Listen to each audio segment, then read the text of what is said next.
The pregnancy test showed 2 pink lines, but Amelia Carter's husband never came home on their 3rd anniversary. Instead, she stood alone in their penthouse, surrounded by lies and silence, holding proof of a life he would never want.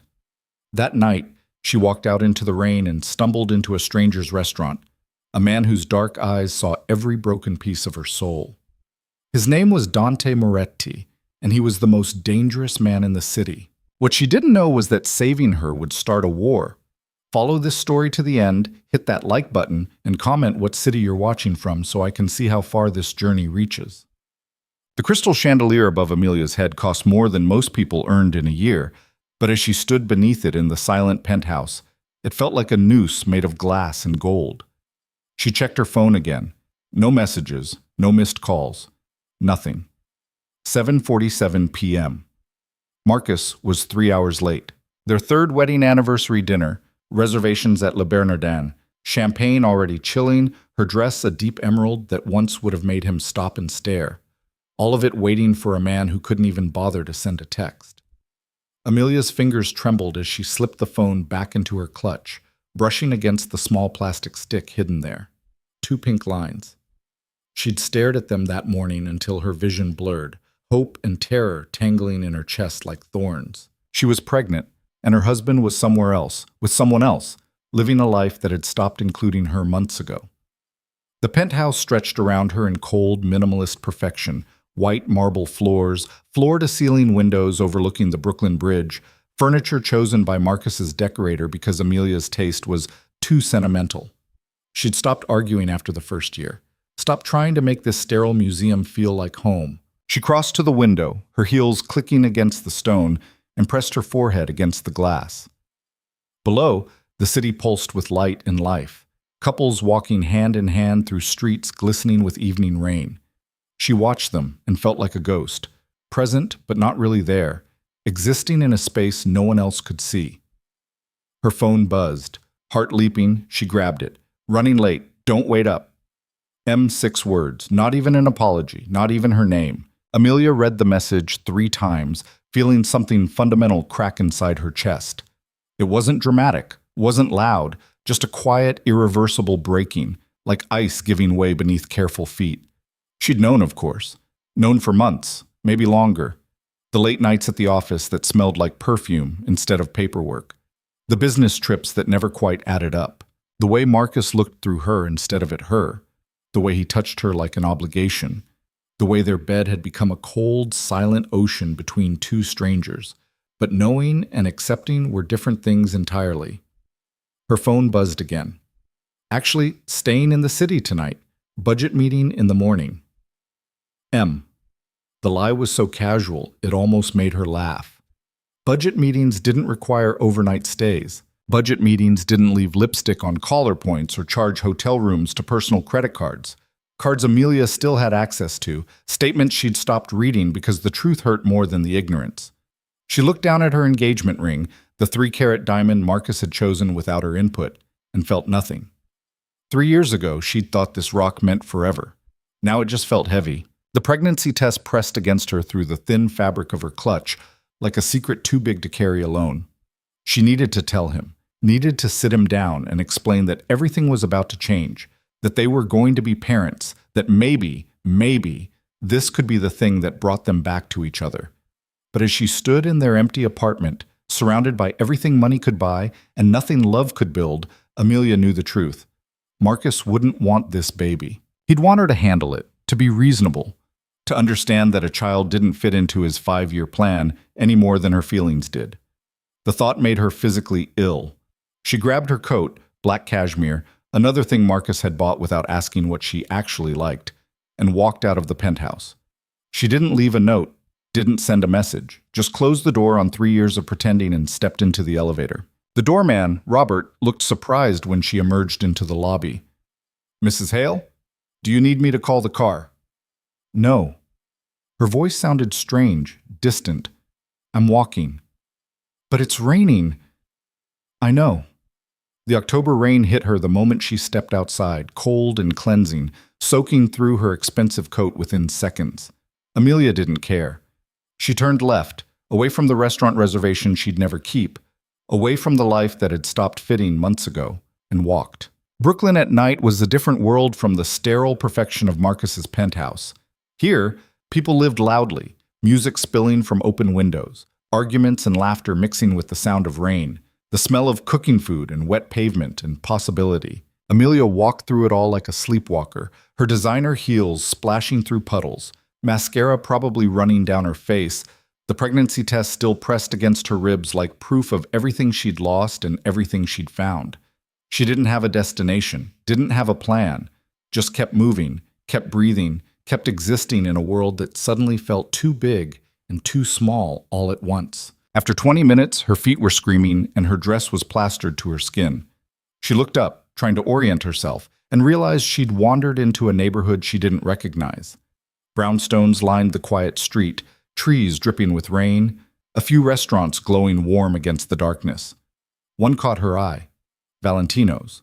The sign was elegant but understated, gold script on black, and through the large windows she could see white tablecloths, candles flickering, the kind of intimate atmosphere that made her chest ache with longing for something she'd never actually had with Marcus. She should keep walking, should go home, change into dry clothes, figure out what came next. Instead, Amelia pushed open the door. Warmth enveloped her immediately, along with the scent of garlic and wine and fresh bread.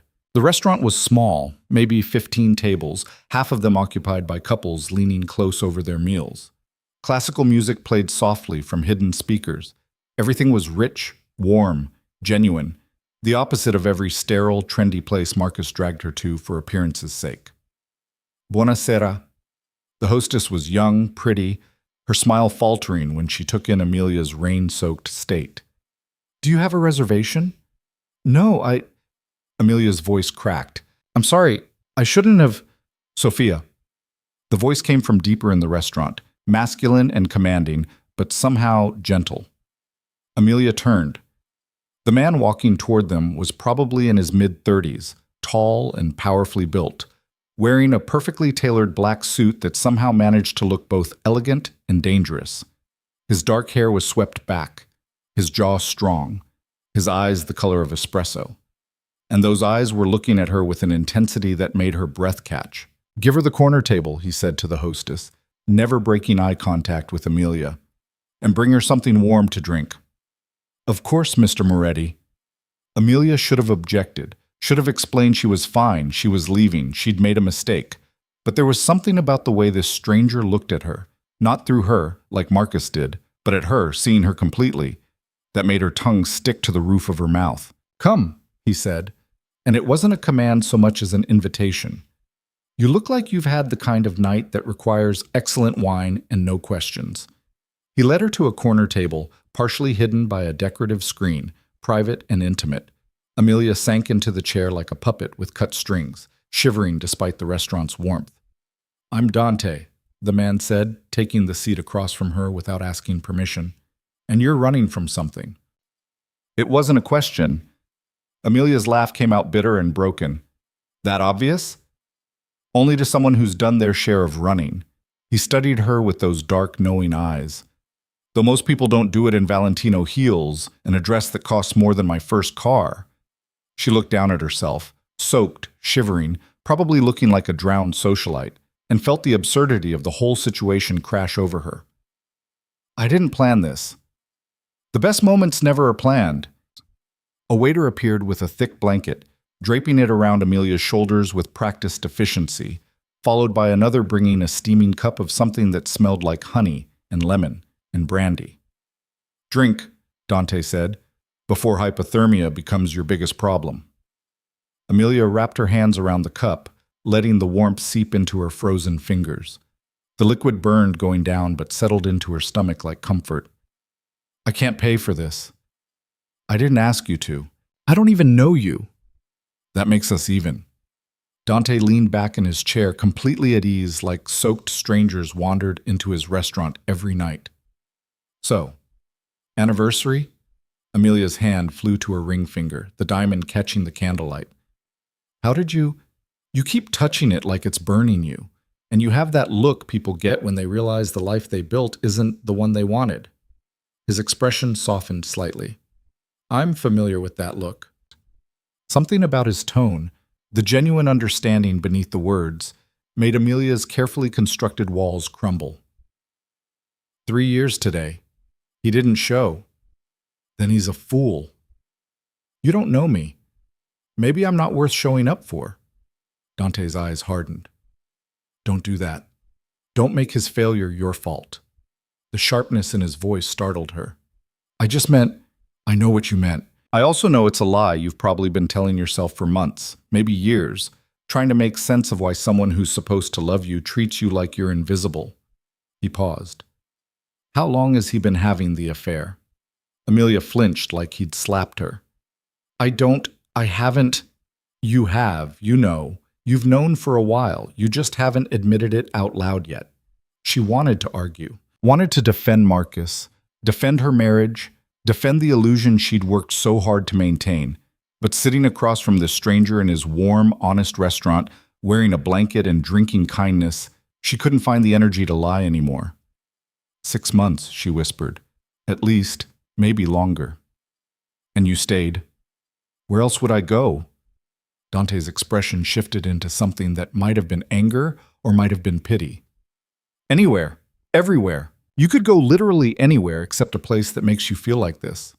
Like what? Small, invisible. Like you need permission to exist. Amelia's breath hitched. How did he know? How could a complete stranger see the things she'd barely admitted to herself? That living with Marcus had turned her into a ghost, a decorative piece of furniture, something to be managed and moved and occasionally displayed but never actually seen? I'm pregnant, she heard herself say, and then immediately wanted to stuff the words back into her mouth. She'd told a stranger before telling her own husband. What was wrong with her? But Dante didn't look shocked or uncomfortable. He just nodded slowly, like she'd confirmed something he'd already suspected. Does he know? No? Are you going to tell him?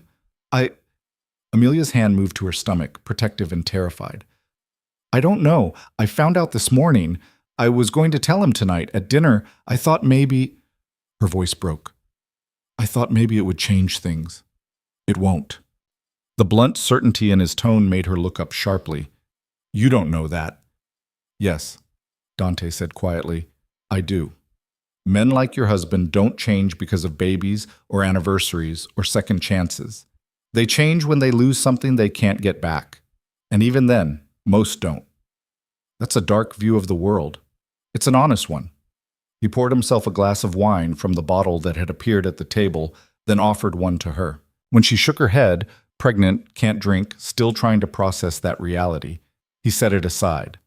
You want to know what I see when I look at you? I'm not sure I do. I see someone who's been slowly disappearing, someone who's learned to make herself small so she doesn't take up too much space in her own life, someone who apologizes for existing because the people around her have convinced her she's a burden instead of a gift. His eyes held hers, unflinching. And I see someone who's about to make a choice. Amelia's heart hammered. What choice? Whether to keep disappearing until there's nothing left, or to walk away while you still remember who you are. The words hit like a physical blow. Amelia opened her mouth to argue, to defend her marriage, her life, her choices. But her clutch chose that moment to slip from her lap, spilling its contents across the table. Lipstick, credit cards, keys, and the pregnancy test, with its 2 undeniable pink lines. Dante's eyes dropped to it for a fraction of a second, before returning to her face. He didn't comment, didn't judge, just waited while Amelia scrambled to shove everything back into her bag, her face burning with embarrassment and something deeper, shame at being so completely seen. I should go, she managed, standing too quickly, the blanket falling from her shoulders. Thank you for the drink and the kindness, but I should... Here. Dante stood, pulling a business card from his jacket and holding it out to her. When you're ready to stop being invisible. Amelia stared at the card like it might bite her. Heavy stock, expensive, with just a phone number embossed in gold. No name, no title, just 10 digits and the weight of a choice she wasn't ready to make. I can't. You can. You just haven't decided if you want to. He pressed the card into her hand, his fingers warm against her frozen skin. Call that number when you're ready to fight for yourself instead of a marriage that died a long time ago. Or don't call. But stop pretending you don't have a choice, because you do. You've always had one. Amelia clutched the card, her vision blurring with tears she refused to let fall. Who are you? Dante smiled, but it was sad around the edges. Someone who knows what it's like to fail the people who needed me most. Someone who won't make that mistake again. Before she could respond, he stepped back, creating distance. Sophia will call you a car. Go home. Think about what you want your life to look like in a year, in 5 years, when your child asks why you stayed with someone who didn't see you. He paused. And then call me.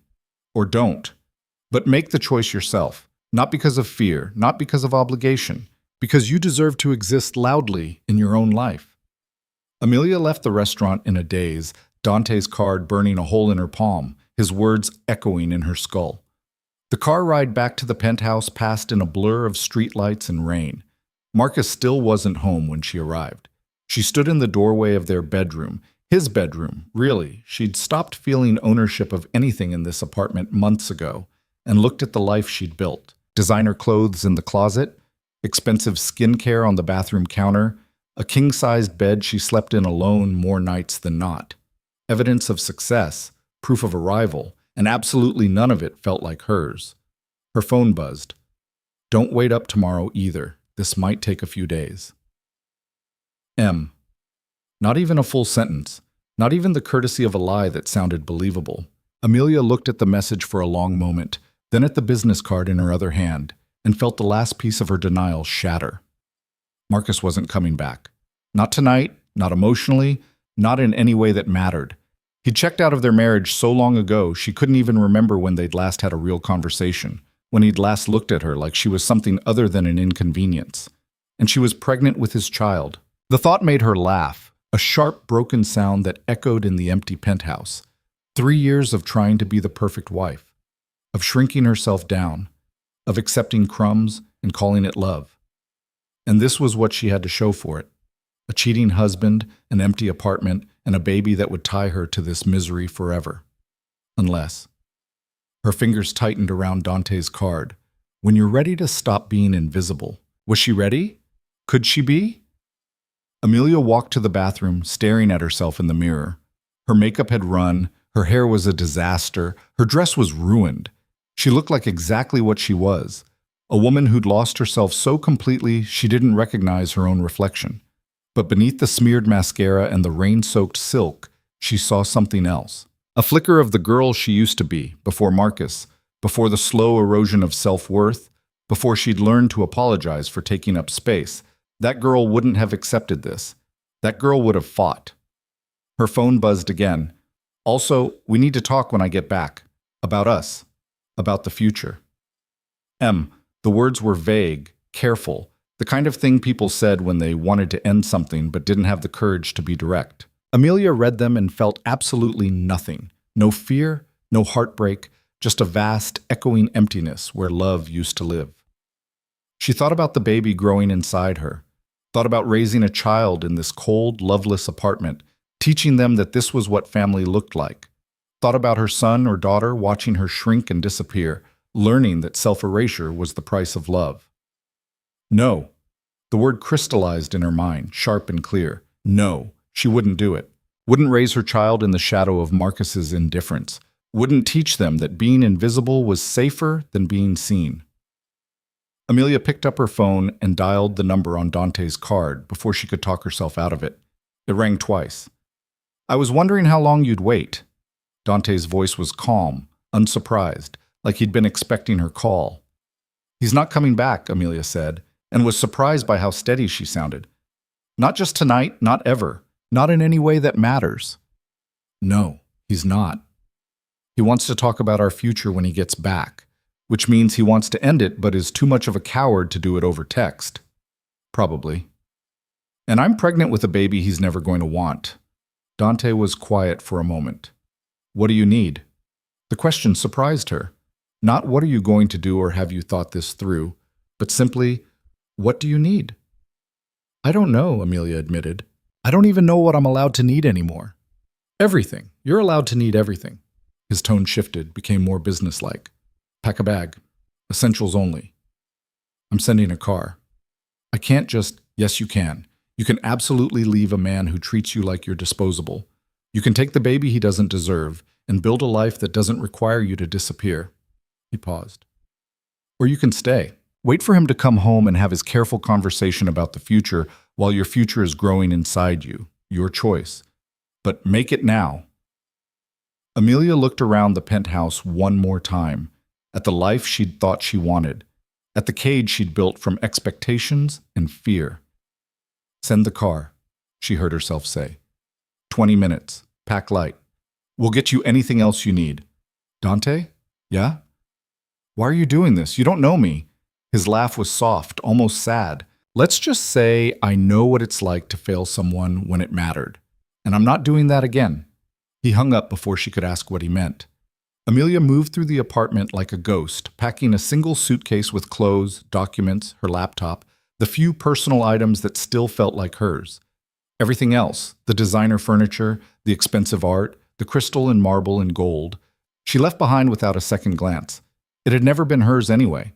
18 minutes later, her phone buzzed with a message from an unknown number. "Black Mercedes. Downstairs."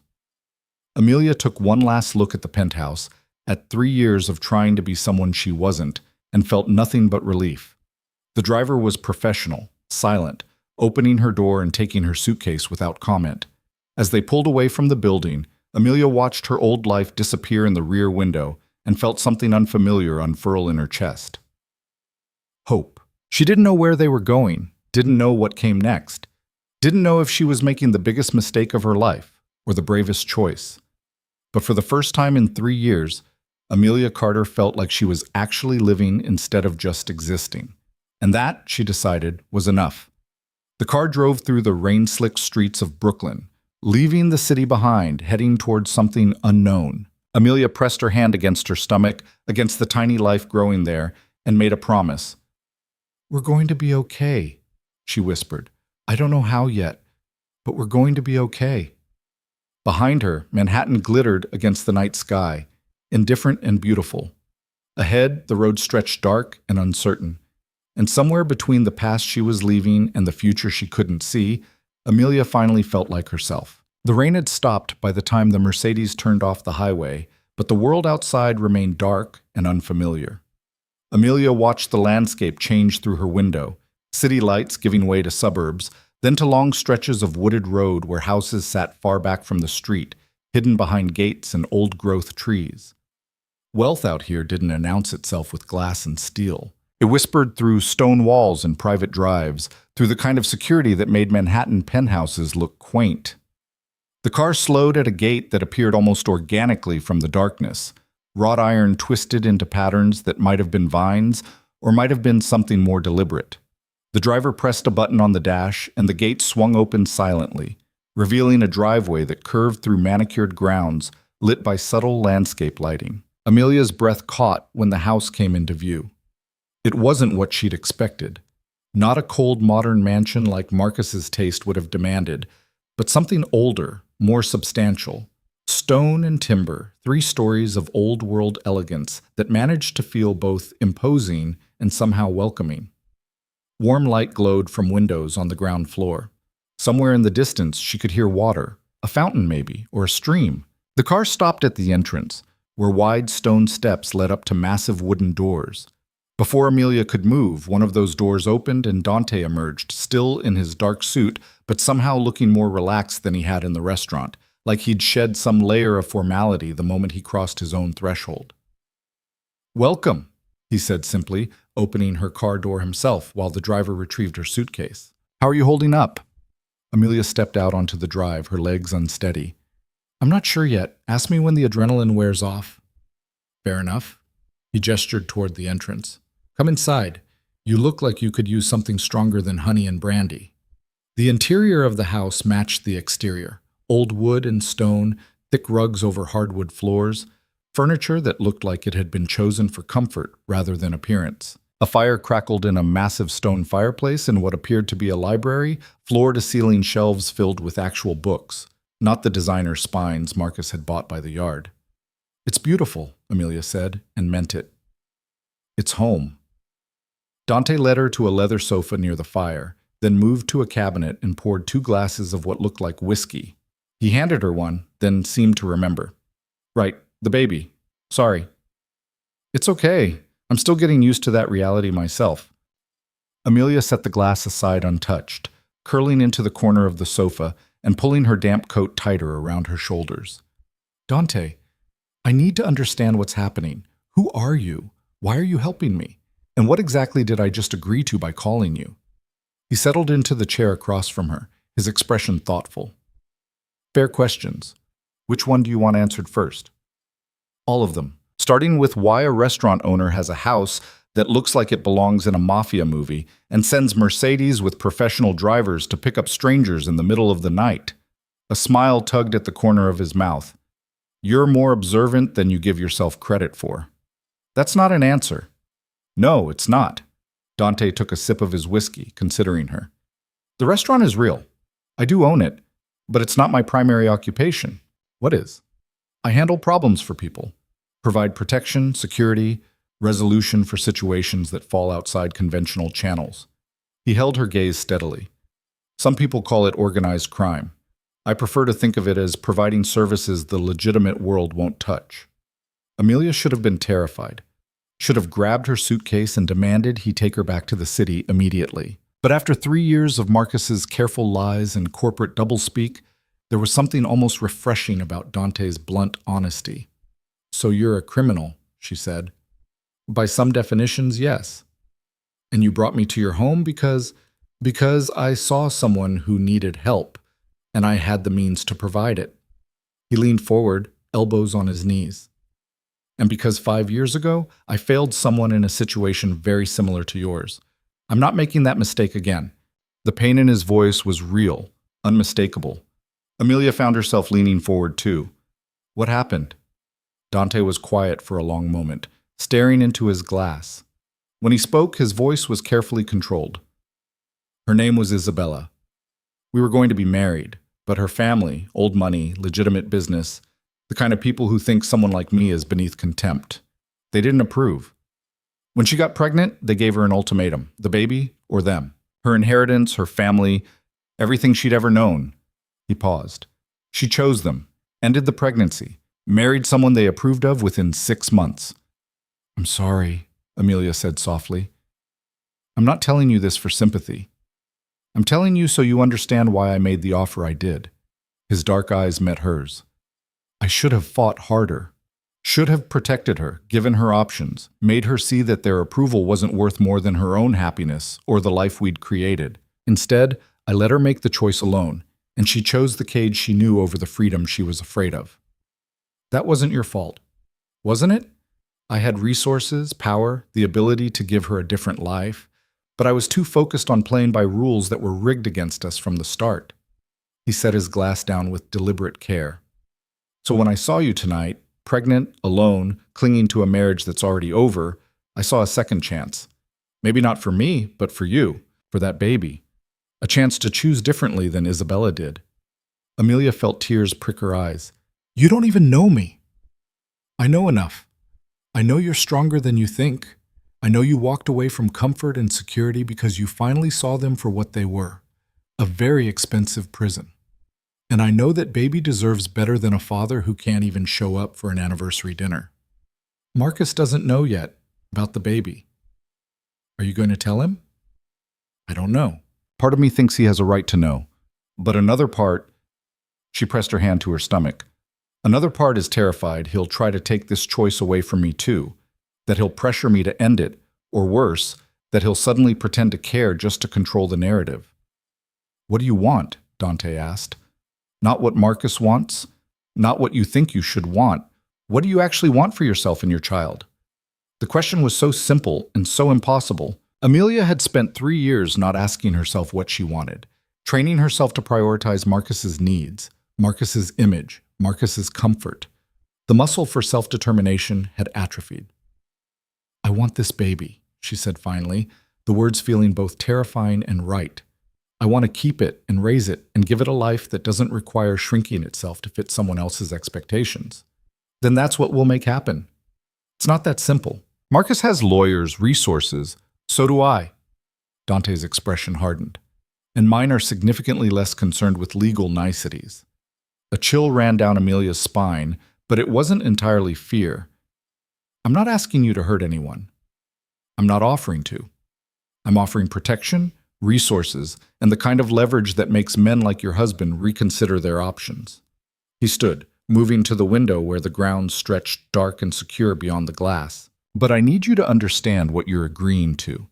If you stay here, if you accept my help, you're entering a world that operates by different rules. There will be consequences. For you, for Marcus, for everyone involved. What kind of consequences? That depends on what Marcus does when he realizes you're gone. If he's smart, he'll accept the divorce quietly and move on with his life. If he's not, Dante turned back to face her. Then we handle it differently. Amelia's phone buzzed in her pocket. She pulled it out, her stomach dropping when she saw Marcus's name. Where are you? Building security says you left. Call me. He knows I'm gone, she said, her voice shaking. Good. Let him know. Let him feel what it's like to lose something he took for granted. Dante crossed back to her, taking the phone gently from her hands and setting it on the table. You don't have to answer him tonight. You don't have to answer him at all if you don't want to. He'll come looking for me. Let him. He won't find you here. The certainty in Dante's voice should have been arrogant, but somehow it just sounded like fact. Amelia looked around the library, at the warm fire and comfortable furniture, at this stranger who'd offered her sanctuary without asking for anything in return, and felt something she hadn't experienced in years. Safe. Why are you really doing this? She asked. And don't say it's just about Isabella. There has to be more to it. But Dante smiled, but it was sad. Maybe I'm tired of watching good people get crushed by bad systems. Maybe I want to prove that power can be used for something other than control and profit. Or maybe, he paused, maybe I just saw someone who needed help and realized I was in a position to give it. Does there need to be more reason than that? In my experience, people don't help without wanting something in return. Then your experience has been with the wrong people. He gestured towards the hallway. Come on, I'll show you to your room. You look like you're about to fall over. He wasn't wrong. The adrenaline that had carried Amelia through the evening was fading fast, replaced by exhaustion so complete it felt like gravity had doubled. She followed Dante up a wide staircase, past family portraits that suggested this house had history, to a second-floor hallway lined with doors. This one's yours, Dante said, opening a door near the end of the hall. Bathroom's through there, closet's empty, but we can get you whatever you need tomorrow. There's a lock on the inside of the door. Use it if it makes you feel safer. The room was spacious, but not ostentatious, decorated in soft blues and creams, with a four-poster bed that looked like it could swallow her whole. Through another door, she could see a marble bathroom with a deep soaking tub. It's perfect, Amelia said. Thank you. Get some rest. We'll figure everything else out in the morning. Dante turned to leave, then paused. Amelia, you made the right choice tonight. I know it doesn't feel like it yet, but you did. After he left, Amelia locked the door and sat on the edge of the bed, her phone clutched in her hands. It had buzzed 3 more times with messages from Marcus, each one slightly more insistent than the last. This isn't funny. Where are you? Amelia, answer your phone. If this is about tonight, we can talk about it like adults. She almost laughed at that last one. Adults. Like Marcus had been acting like an adult when he missed their anniversary for another woman. Like their entire marriage hadn't been built on him making unilateral decisions and her accepting them. Her finger hovered over the keyboard. She should tell him something, should explain, should... No. Amelia turned off her phone and set it on the nightstand. Marcus could wonder, could worry, could feel for one night what she'd felt for months, alone, uncertain, invisible. She stripped off her damp clothes and stood under a hot shower until her skin turned pink and her muscles unclenched. When she finally climbed into bed, the sheets were soft and clean, and for the first time in longer than she could remember, Amelia Carter fell asleep without the weight of someone else's expectations pressing down on her chest. She woke to sunlight streaming through unfamiliar windows and a moment of pure panic before memory returned. Dante's house. Safety. Choice. Her phone showed 23 missed calls and a dozen messages, all from Marcus. She scrolled through them without reading, noting how the tone shifted from confusion to anger to something that might have been actual concern but was probably just frustration at losing control. A soft knock interrupted her analysis. "Come in," she called, expecting Dante. Instead, a woman in her 50s entered, carrying a tray that smelled like coffee and fresh bread. "Good morning, Mrs. Carter. I'm Elena. Mr. Moretti asked me to bring you breakfast and see if you needed anything." "Oh, you don't have to," Amelia started, but Elena was already setting the tray on the bedside table with the efficiency of long practice. "Toast, eggs, fruit, and ginger tea instead of coffee. Mr. Moretti mentioned your condition." Elena's smile was warm and knowing. "My own daughter just had her second. Ginger tea saved her life in the first trimester." "Thank you," Amelia said, surprised by the thoughtfulness. "Is Dante Mr. Moretti? Is he here?" "In his office, handling some business. He said to tell you there's no rush, but when you're ready, he'd like to speak with you about next steps." Elena moved toward the door, then paused. "He's a good man, you know. Not always a gentleman, but a good one. You're safe here." After Elena left, Amelia ate slowly, trying to process the surreal turn her life had taken. 24 hours ago, she'd been waiting in a penthouse for a husband who didn't love her. Now she was eating breakfast in a mobster's guest room, pregnant and on the run, and somehow feeling more herself than she had in years. She dressed in clean clothes from her suitcase, jeans and a soft sweater, things Marcus would have called too casual, and made her way downstairs following the sound of voices to what appeared to be an office. Dante sat behind a massive desk, talking on the phone in rapid Italian. When he saw her in the doorway, he held up one finger, "Wait," and finished his conversation. "Sì, capisco. Gestiscilo. Chiamami se ci sono problemi." He hung up and smiled. "Good morning. How did you sleep?" "Better than I have in months, actually."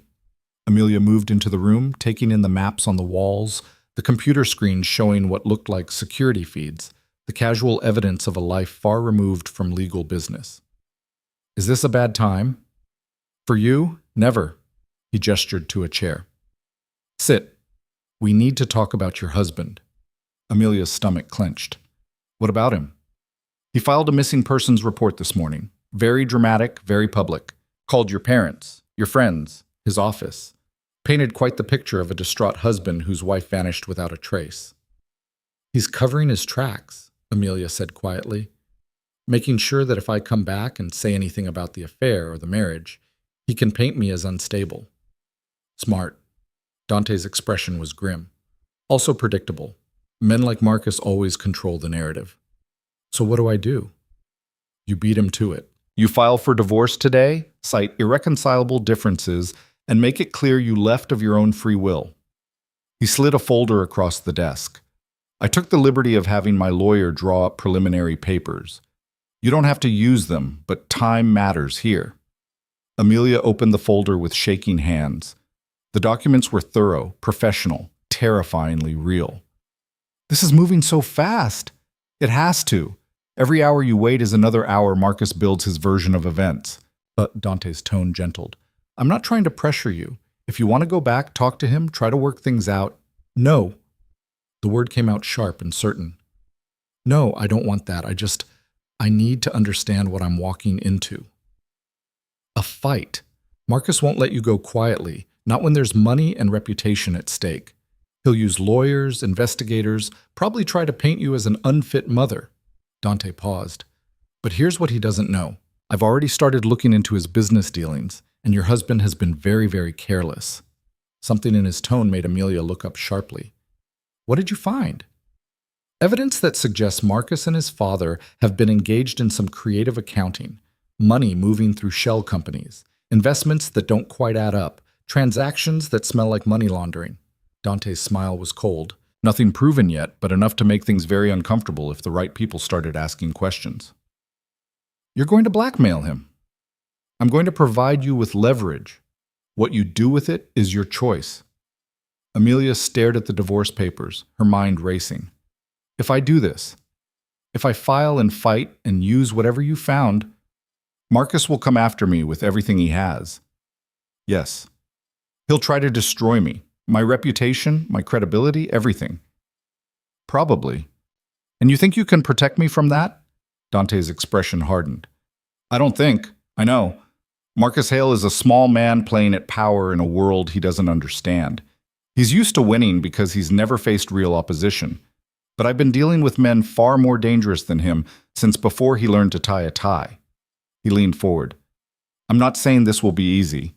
I'm saying you won't face it alone. A phone buzzed. Amelia's, still in her pocket. She pulled it out and saw Marcus's name again. I know you're upset. I know I screwed up. Please, just come home so we can talk. Whatever's wrong, we can fix it. She showed the message to Dante, who read it with disgust. Too little, too late. And notice he's not apologizing for the affair, just for screwing up like he forgot to pick up milk. Should I respond? Only if you want to. But if you do, be clear and final. Don't give him hope that you're coming back because that just prolongs the fight. Amelia's fingers moved over the keyboard, deleting and retyping, searching for words that were true and strong and hers. I'm not coming back. I've been unhappy for a long time, and I think you have too. You'll be hearing from my lawyer. Don't contact me again. She hit send before she could second-guess herself. Marcus's response came within seconds. What lawyer? Amelia, don't do something stupid. Think about what you're throwing away. Dante read over her shoulder and laughed, but there was no humor in it. What you're throwing away, not what you're gaining, not what you deserve, just what he's losing. He's going to fight this, Amelia said, her hands shaking. Let him. You've got something he doesn't. What's that? The truth. And me. Dante stood, walking around the desk to face her. Sign the papers. Let my lawyer file them today, and then we start building your new life. One where you don't have to ask permission to exist. Amelia looked at the divorce papers again, at the line waiting for her signature. 3 years of marriage ending with a pen stroke. It should have felt monumental, devastating, impossible. Instead, it felt like release. She signed her name in clear, steady letters. Good, Dante said quietly. Now the real work begins. Over the next 2 days, Amelia learned what it meant to have Dante Moretti's resources behind her. Lawyers appeared and disappeared, building an airtight case for divorce and preparing defenses for every attack Marcus might launch. A doctor, discreet, professional, highly recommended, came to the house to confirm her pregnancy and establish prenatal care. New clothes appeared in her closet, toiletries in her bathroom, everything she might need without having to ask. And through it all, Dante was there. Not hovering, not controlling, just present. They ate meals together, talking about everything and nothing. She learned he'd inherited his father's business at 25 and spent the next decade consolidating power and eliminating rivals who thought youth meant weakness. He learned she'd wanted to be a teacher before Marcus convinced her that finance was more practical, more profitable, more worthy of her intelligence. You could still teach, Dante said one evening over dinner, with a criminal record for associating with known felons? Amelia smiled, but it was bitter. Marcus will make sure everyone knows where I've been staying. Then teach adults. Tutor kids whose parents don't care about credentials, or don't teach at all. You have options, Amelia. You've always had options. Marcus just made you forget that. On the third day, Marcus's lawyer contacted hers with a counteroffer that made her blood boil. He wanted the divorce, apparently, probably eager to marry his mistress without the messiness of abandonment, but on his terms. Minimal spousal support, no claim to his assets, and most importantly, a non-disclosure agreement preventing her from discussing their marriage publicly.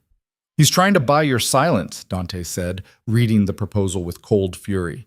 Wants to make sure you can't tell anyone why the marriage ended. What should I do? Reject it. Make a counteroffer that's fair. You were married 3 years. You're entitled to something, but include a clause about the baby. Amelia's hand moved to her stomach. What kind of clause? Sole custody, no visitation rights unless you agree, no claim to the child unless he acknowledges paternity willingly and agrees to actual co-parenting responsibilities. Dante's eyes were hard. Make him choose between walking away clean or being a father. My guess is he'll choose clean. That's cold. That's protection. Would you rather share custody with a man who didn't want the baby in the first place, subject your child to weekends with a father who sees them as an obligation? He was right. And Amelia hated that he was right. But she also knew Marcus well enough to know that fatherhood held no appeal for him. Children were messy, demanding, image-disrupting. He'd choose freedom over responsibility every time. Her lawyer sent the counteroffer that afternoon. Marcus's response came within an hour, and it wasn't through lawyers. He showed up at the gate. Amelia was in the library when Elena appeared, looking worried. "Mrs. Carter, your husband is at the entrance. He's demanding to see you." Every muscle in Amelia's body went rigid. "How did he find me?" "He didn't. He's been driving around, checking properties owned by people he thinks you might know. Got lucky, I suppose." Elena's expression was grim. "Mr. Moretti is handling it." Amelia followed Elena to Dante's office, where multiple security screens showed Marcus's BMW stopped at the gate. Marcus himself standing outside the car, shouting at the intercom. "Wrights is her husband. You can't keep her prisoner. Amelia, if you can hear me, I'm not leaving until we talk." Dante stood at his desk, arms crossed, watching the screens with the patient attention of a predator sizing up prey. "He's been there for 10 minutes. Very dramatic, very ineffective." "He's not going to leave," Amelia said quietly. "No, probably not. Men like Marcus don't understand boundaries until they're enforced." Dante turned to her. "Your call. I can have my people remove him, which will escalate things. Or you can talk to him here, on camera, with me present. Closure on your terms." Amelia's first instinct was to hide, to let Dante handle it, to avoid the confrontation. But that was the old Amelia talking, the one who'd spent 3 years avoiding conflict to keep Marcus happy. The new Amelia, the one who'd signed divorce papers and chosen her child over comfort, needed to face him. "I'll talk to him. But here, inside your property, where I'm safe." Dante smiled and there was approval in it. "Good, I'll have him brought to the house. But Amelia, don't let him manipulate you. He's going to try. It's what men like him do when they're losing control." Marcus arrived 15 minutes later, escorted by 2 of Dante's security team who looked like they could break him in half without breaking a sweat. He was disheveled, his usually perfect hair mussed, his shirt wrinkled, eyes wild with an emotion Amelia couldn't quite identify. When he saw her standing in Dante's foyer, something like relief crossed his face. "Thank God," Marcus breathed. "Amelia, what the hell is going on? You disappear. You send divorce papers. You're living with some—" His eyes landed on Dante, who stood slightly behind and to the left of Amelia, a silent presence. "Who the hell are you?" "Someone who helps people your wife when they need it," Dante said calmly. "And you're in my home, so I'd suggest you watch your tone." Marcus's face flushed. "This is insane. Amelia, come home. Whatever I did, whatever you think I did, we can work it out." "You missed our anniversary to be with another woman," Amelia said, and was proud of how steady her voice was. "You've been having an affair for at least 6 months, probably longer. You've made me feel invisible in my own marriage. And when I tried to tell you I was pregnant, you're what?" Marcus's face went white. "Pregnant. 3 months. I was going to tell you on our anniversary, but you weren't there." She watched him process this, saw the calculations happening behind his eyes, and felt nothing but cold clarity. "But it doesn't matter now. I'm filing for divorce. I don't want your money. I don't want your name. And I don't want you in my life or my child's life unless you're willing to actually be a father, which we both know you're not. That's not— You can't just—" Marcus's composure was cracking. "Amelia, be reasonable. You're pregnant and emotional and clearly not thinking straight. Come home. Let's talk about this like adults." "I am being an adult. For the first time in our entire marriage, I'm making a choice based on what I want instead of what you want." "What you want? You want to live with this criminal? You want to raise our child around mob enforcers and illegal business?" Marcus's voice rose. "I'll fight for custody. I'll prove you're unfit. I'll make sure you never see a penny of my money or a moment with that baby." Dante moved then, stepping forward just enough to make his presence felt. "You're done talking now." "Stay out of this," Marcus snapped. "This is between me and my wife." "Your soon-to-be ex-wife. And you're in my home, threatening a woman under my protection." Dante's voice was soft but carried an edge that made even Amelia's breath catch. "So here's what's going to happen. You're going to leave. You're going to accept the divorce terms Amelia offers. And you're going to disappear from her life unless she chooses to include you. Because if you don't, if you fight her, threaten her, or try to hurt her in any way, I'll make sure certain financial irregularities in your company become very interesting to federal investigators. Marcus's face went from red to ashen. You're blackmailing me. I'm providing context. What you do with that information is your choice. Dante smiled, and it was terrifying. But I'd choose carefully. Amelia's offering you a clean exit. Take it. For a long moment, Marcus just stared at both of them, and Amelia could see the exact second he realized he'd lost. His shoulders sagged, the fight draining out of him. You'll regret this, he said to Amelia, but it sounded hollow. You're throwing away everything for what? A fantasy? For myself, Amelia said quietly. For my child. For a life where I don't have to disappear to make you comfortable. Marcus looked like he wanted to argue, but Dante's security team was still standing in the doorway, and the mathematics of the situation were clear. He was outnumbered, outmaneuvered, and out of options. Fine, he said finally. I'll sign your papers, but don't come crawling back when reality sets in. He left without another word, escorted out by security, who made sure he got in his car and drove away. Amelia watched through the window until his BMW disappeared down the drive, and only then did she realize she was shaking. You did well, Dante said softly. That took courage. I don't feel very courageous. Courage isn't not being afraid. It's being terrified and doing the thing anyway. He guided her back to the library, poured her water, waited while she collected herself. He's going to sign the papers. Men like Marcus always fold when they realize the cost of fighting is higher than the cost of walking away. What if he doesn't? Then we move to plan B. Which is? You let me worry about that. Dante's expression softened. For now, just breathe. The hard part's over. Everything else is just paperwork. But as Amelia sat in Dante's library, her hand pressed against the barely there swell of her stomach where her child grew, she knew the hard part was just beginning. She'd left one life, but hadn't yet built another. She was pregnant, alone except for the protection of a man she barely knew, facing an uncertain future with nothing but hope and determination. 3 days later, Marcus's lawyer confirmed he'd accepted the divorce terms. 2 weeks after that, the papers were filed and the marriage was legally over. Amelia Carter was free, and absolutely terrified of what came next. Freedom, Amelia discovered, was harder than captivity. At least in her marriage to Marcus, she'd known the rules, understood the boundaries, could navigate the careful choreography of being invisible. Now, standing in Dante's guest room 3 weeks after signing divorce papers, she had no script, no map, no clear sense of what came next. She was 4 months pregnant, legally single, living in a mobster's estate, and had just received an email from her mother that made her stomach turn. Amelia, whatever you think you're doing, stop. Marcus's mother called me yesterday. She's devastated. Do you have any idea what kind of scandal this is causing? People are asking questions. Your father's colleagues are gossiping. You need to come home, apologize, and fix this before you destroy both families' reputations. This is not who we raised you to be, not who they raised her to be.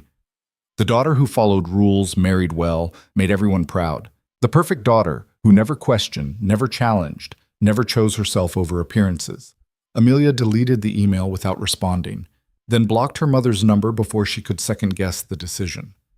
You look like you could murder someone. She turned to find Dante leaning in her doorway, dressed casually in dark jeans and a white shirt, looking nothing like the dangerous man who'd threatened her husband with federal investigations and everything like someone who belonged in an expensive cologne ad. My mother thinks I should apologize to Marcus and his family for the scandal of divorcing him. Amelia laughed, but it came out bitter. Not for the affair, mind you, for making it public by leaving. Dante's expression darkened. Your family knows he was cheating? They don't care. Infidelity is forgivable if you're discreet about it. Divorce is not. She tossed her phone onto the bed. I just blocked her number. Is that awful? Am I an awful person? You're someone setting boundaries with people who've never respected them. That's not awful. That's healthy. He moved into the room, keeping a respectful distance. Though I'm guessing it doesn't feel healthy right now. It feels lonely. The admission surprised her. She'd been alone in her marriage for months, isolated by Marcus's indifference and her own shame. But that had been a different kind of loneliness, the ache of being surrounded by people and still unseen. This was sharper, more immediate. The severing of connection she'd taken for granted, even when those connections were toxic. "You're not alone," Dante said quietly. "You're here. You're safe. And you're building something new, even if you can't see the shape of it yet. What if I'm making a massive mistake? What if 6 months from now I'm a single mother with no family, no support, no idea how to survive outside the life I left? Then you'll figure it out. You're stronger than you think, Amelia." He paused. "But you won't be alone in the figuring out part. I meant what I said. You're under my protection. That doesn't expire when the divorce papers are finalized." There was something in his voice, an intensity that made her look at him more closely. Over the past 3 weeks, she'd learned to read Dante's moods, the careful neutrality when he was handling business, the dry humor when he was relaxed, the cold fury when someone threatened something he protected. But this was different. This felt personal. "Why?" she asked. "Why do you care so much about what happens to me?" Dante was quiet for a long moment, and Amelia thought he might deflect the question like he had before. But then he crossed to the window, looking out over the grounds. "Because you remind me of Isabella," he said finally. "Not in looks or personality, but in situation. Pregnant, pressured, caught between what you want and what everyone else expects of you. And because I failed her, let her make the choice alone. Let her family convince her that ending the pregnancy was the only option. Let her walk away from me because I didn't fight hard enough to show her there was another path." He turned back to face her. "I can't undo that. Can't go back and be the man she needed me to be. But I can be that man for you. Can make sure you know you have options, support, protection. Everything I should have given her." The raw honesty in his voice made Amelia's throat tight. "I'm not your second chance at saving her. No, you're not. You're your own person, fighting your own battle. But maybe helping you helps me live with my regrets a little easier." He smiled, but it was sad around the edges. "Is that selfish?" "It's human." Amelia moved closer to the window, standing beside him. "What happened to her, to Isabella?" "She married the man her family chose, had 2 children, lives in Connecticut in a house that costs more than most people make in a lifetime." His jaw tightened. "And she's miserable. I see it every time her picture appears in the society pages, every time her name comes up in business circles. She made the safe choice, and it's killing her slowly." "Do you still love her?" "I love who she was, who she could have been if she'd been brave enough to choose herself." He looked at Amelia then, his dark eyes intense. "But no, I'm not in love with her anymore. That died when she chose fear over possibility." Before Amelia could respond, her phone buzzed with a call from an unknown number. She almost ignored it, but something made her answer. "Mrs. Hale? This is Detective Sarah Chen with the Financial Crimes Division. I'd like to ask you a few questions about your husband's business dealings."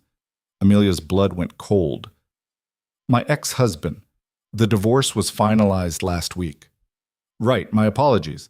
Ms. Carter, then, are you available to come in for a conversation? It's regarding some irregularities we've discovered in the accounting practices at Hale and Associates." She looked at Dante, who'd gone very still. "What kind of irregularities?" "I'd prefer to discuss that in person. This is a voluntary interview at this stage, but your cooperation would be appreciated." Detective Chen's tone was professional, but firm. "Would tomorrow at 2 work for you?" Yes. I'll be there." After she hung up, the silence in the room was deafening. "They're investigating Marcus," Amelia said, her voice shaking. "The Financial Crimes Unit. They want to talk to me."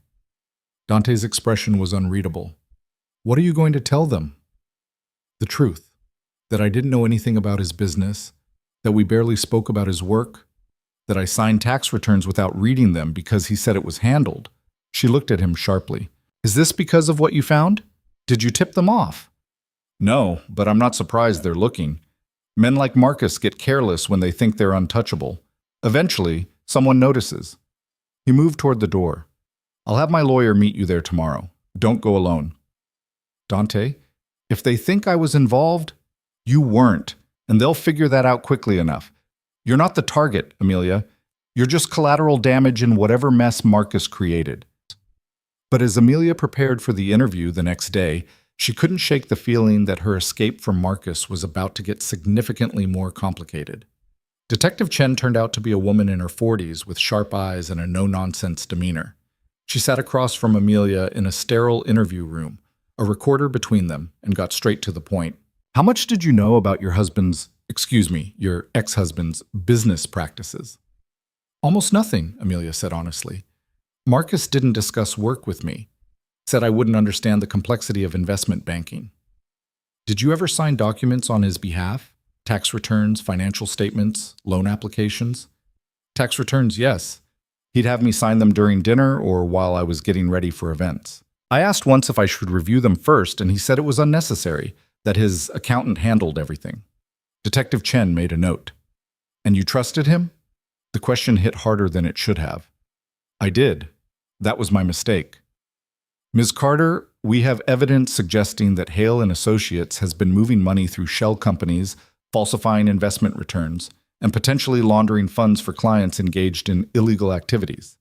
Chen leaned forward. Your name appears on several documents, not as a signatory, but as a beneficiary on accounts we believe were used to hide assets.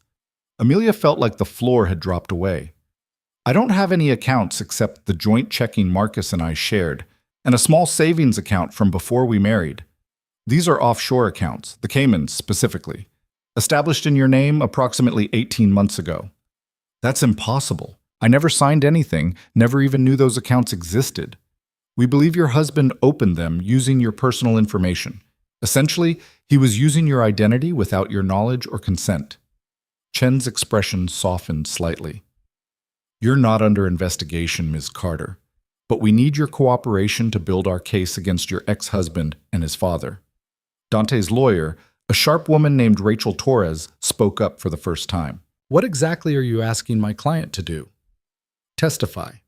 Provide any documentation she has access to. Help us understand the family dynamics that might explain why Marcus Hale thought he could get away with this. Amelia's mind was racing. Offshore accounts in her name, money laundering, federal crimes. If I testify, what happens to me? Nothing. You're a witness, potentially a victim of identity theft. We can offer protection if you're concerned about retaliation. She already has protection, Rachel said smoothly. But we'll need full disclosure of what you have and what you're planning before Ms. Carter agrees to anything. The interview lasted another hour, during which Detective Chen laid out a case that made Amelia physically ill. Marcus and his father had been running a sophisticated money laundering operation for at least 3 years, hiding money for clients who ranged from white-collar criminals to organizations with ties to international crime syndicates. They'd use shell companies, fake investments, and carefully crafted paper trails to move hundreds of millions of dollars. And they'd put Amelia's name on some of it, creating a shield of deniability if anyone started asking questions. He was setting me up, Amelia said numbly in the car ride back to Dante's estate. If this all came out while we were still married, he could have claimed I was the one running the accounts, that I was the criminal and he was just the naive husband. Probably, Rachel agreed. But you left before he could use you. The timeline works in your favor. You filed for divorce before the investigation went public. That suggests you didn't know about any of this. I feel so stupid. How did I not know? How did I live with him for 3 years and not see who he really was? Dante, who'd been silent in the front seat, finally spoke. Because you trusted him. Because you believed people meant what they said. That's not stupidity, Amelia. That's being a decent human being. When they arrived back at the estate, Amelia went straight to her room, needing space to process. But an hour later, Elena knocked with news that made everything worse. Miss Carter, there's a problem. Your old apartment, the one you shared with Mr. Hale, it's been raided by federal agents. They're seizing everything, and they're looking for you. Amelia's stomach dropped. Looking for me how? They went to your parents' house, your father's office. They're asking questions about your whereabouts, your involvement in Marcus's business. Elena's expression was worried. Mr. Moretti thinks you should stay here, lay low until this calms down. But it didn't calm down. Over the next week, the story exploded across every news outlet. Marcus Hale and his father arrested for fraud, money laundering, conspiracy. Assets frozen, clients fleeing, the entire Hale empire collapsing overnight. And in every article, every news segment, Amelia's name appeared, sometimes as a potential witness, sometimes as a person of interest, always with the implication that she'd known more than she claimed. Her phone, which she'd turned back on to monitor the situation, was flooded with messages from reporters, old friends suddenly interested in her story, strangers offering to buy her exclusive interview. She turned it off again and stopped reading the news. "They're going to destroy me," she said to Dante one night over dinner, her appetite gone despite Elena's excellent cooking. "Even if I'm cleared, even if I testify and help them build their case, everyone will always wonder if I knew, if I was complicit. Let them wonder. You know the truth. That doesn't matter. Perception becomes reality. I'll never be able to work in finance again, never be able to use my degree, never—" Her voice broke.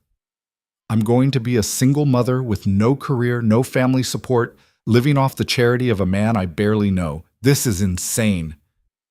Dante set down his fork with deliberate care. "First, you're not living off charity. You're under my protection, which is different. Second, you have skills, intelligence, and determination. Those don't disappear because your ex-husband is a criminal. And third," he paused, seeming to choose his words carefully, "you're not alone in this. You keep saying that like it's some inevitable truth. But it's not. You have me. You have Elena, Rachel, the people in this house who've watched you fight for yourself these past weeks and respect the hell out of you for it." "Why?" The question came out raw. "Why do you all care? I'm nobody. Just some woman who made bad choices and got lucky enough to stumble into your restaurant." "You're not nobody. And you didn't get lucky. You got brave. You made a choice to save yourself when it would have been easier to stay in a comfortable cage." Dante stood, moving around the table to crouch beside her chair. "Amelia, I've seen a lot of people in my life. Criminals, victims, people in between. And the ones who survive, who actually build something worth having, are the ones who choose themselves even when it's terrifying. That's what you did. That's why people care." She looked down at him, this powerful, dangerous man kneeling beside her chair, and felt something shift in her chest. It wasn't love. Not yet. Too soon for that. Too complicated. But it was something. Trust, maybe. Or possibility. "I'm scared," she whispered. "Good. Fear means you understand the stakes. But don't let it paralyze you." He stood, offering his hand. "Come on. I want to show you something."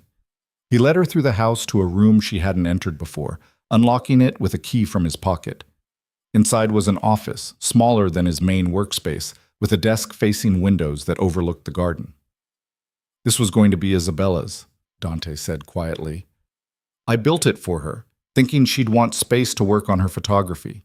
She never used it." He turned to Amelia. "It's yours now, if you want it. A space to figure out what comes next.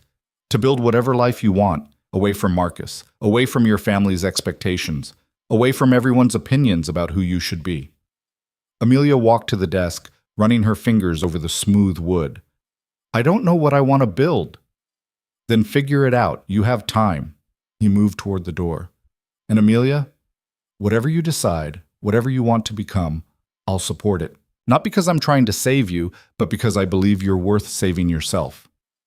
After he left, Amelia sat at the desk for a long time, looking out at the garden where spring was beginning to assert itself. Flowers pushing through soil, trees budding, the world renewing itself whether anyone was ready or not. She placed her hand on her stomach, feeling the small swell that was becoming harder to hide. In 3 months, maybe less, she'd be a mother.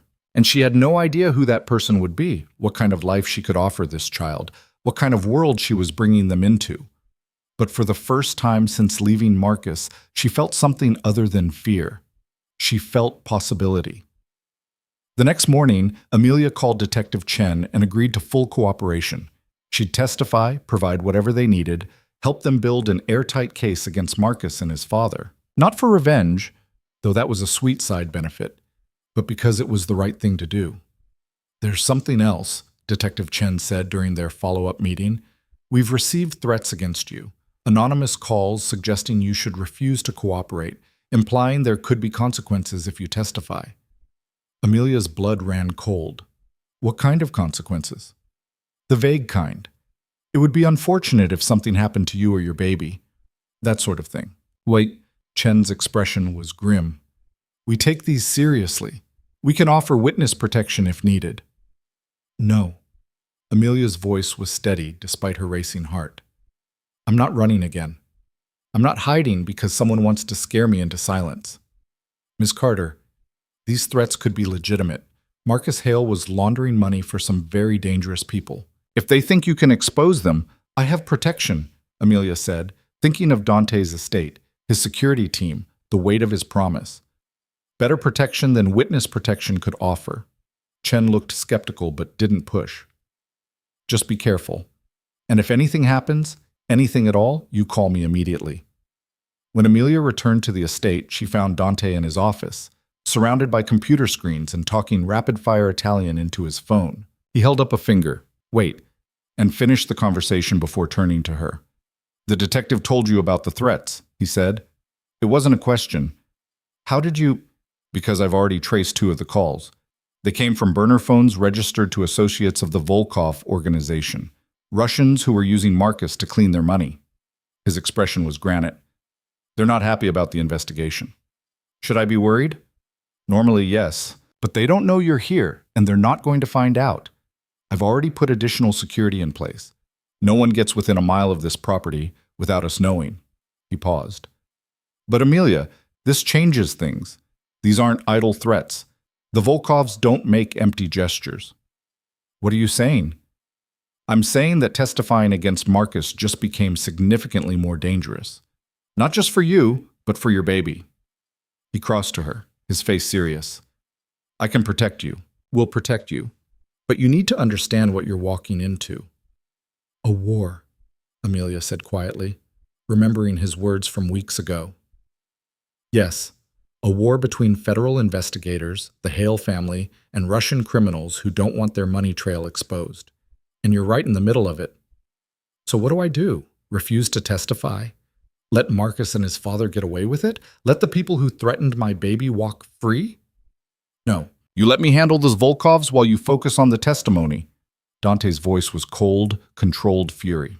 They made a mistake when they threatened you. They don't know who's protecting you, don't understand what they've just started, and by the time they figure it out, it'll be too late. You're going to go after them.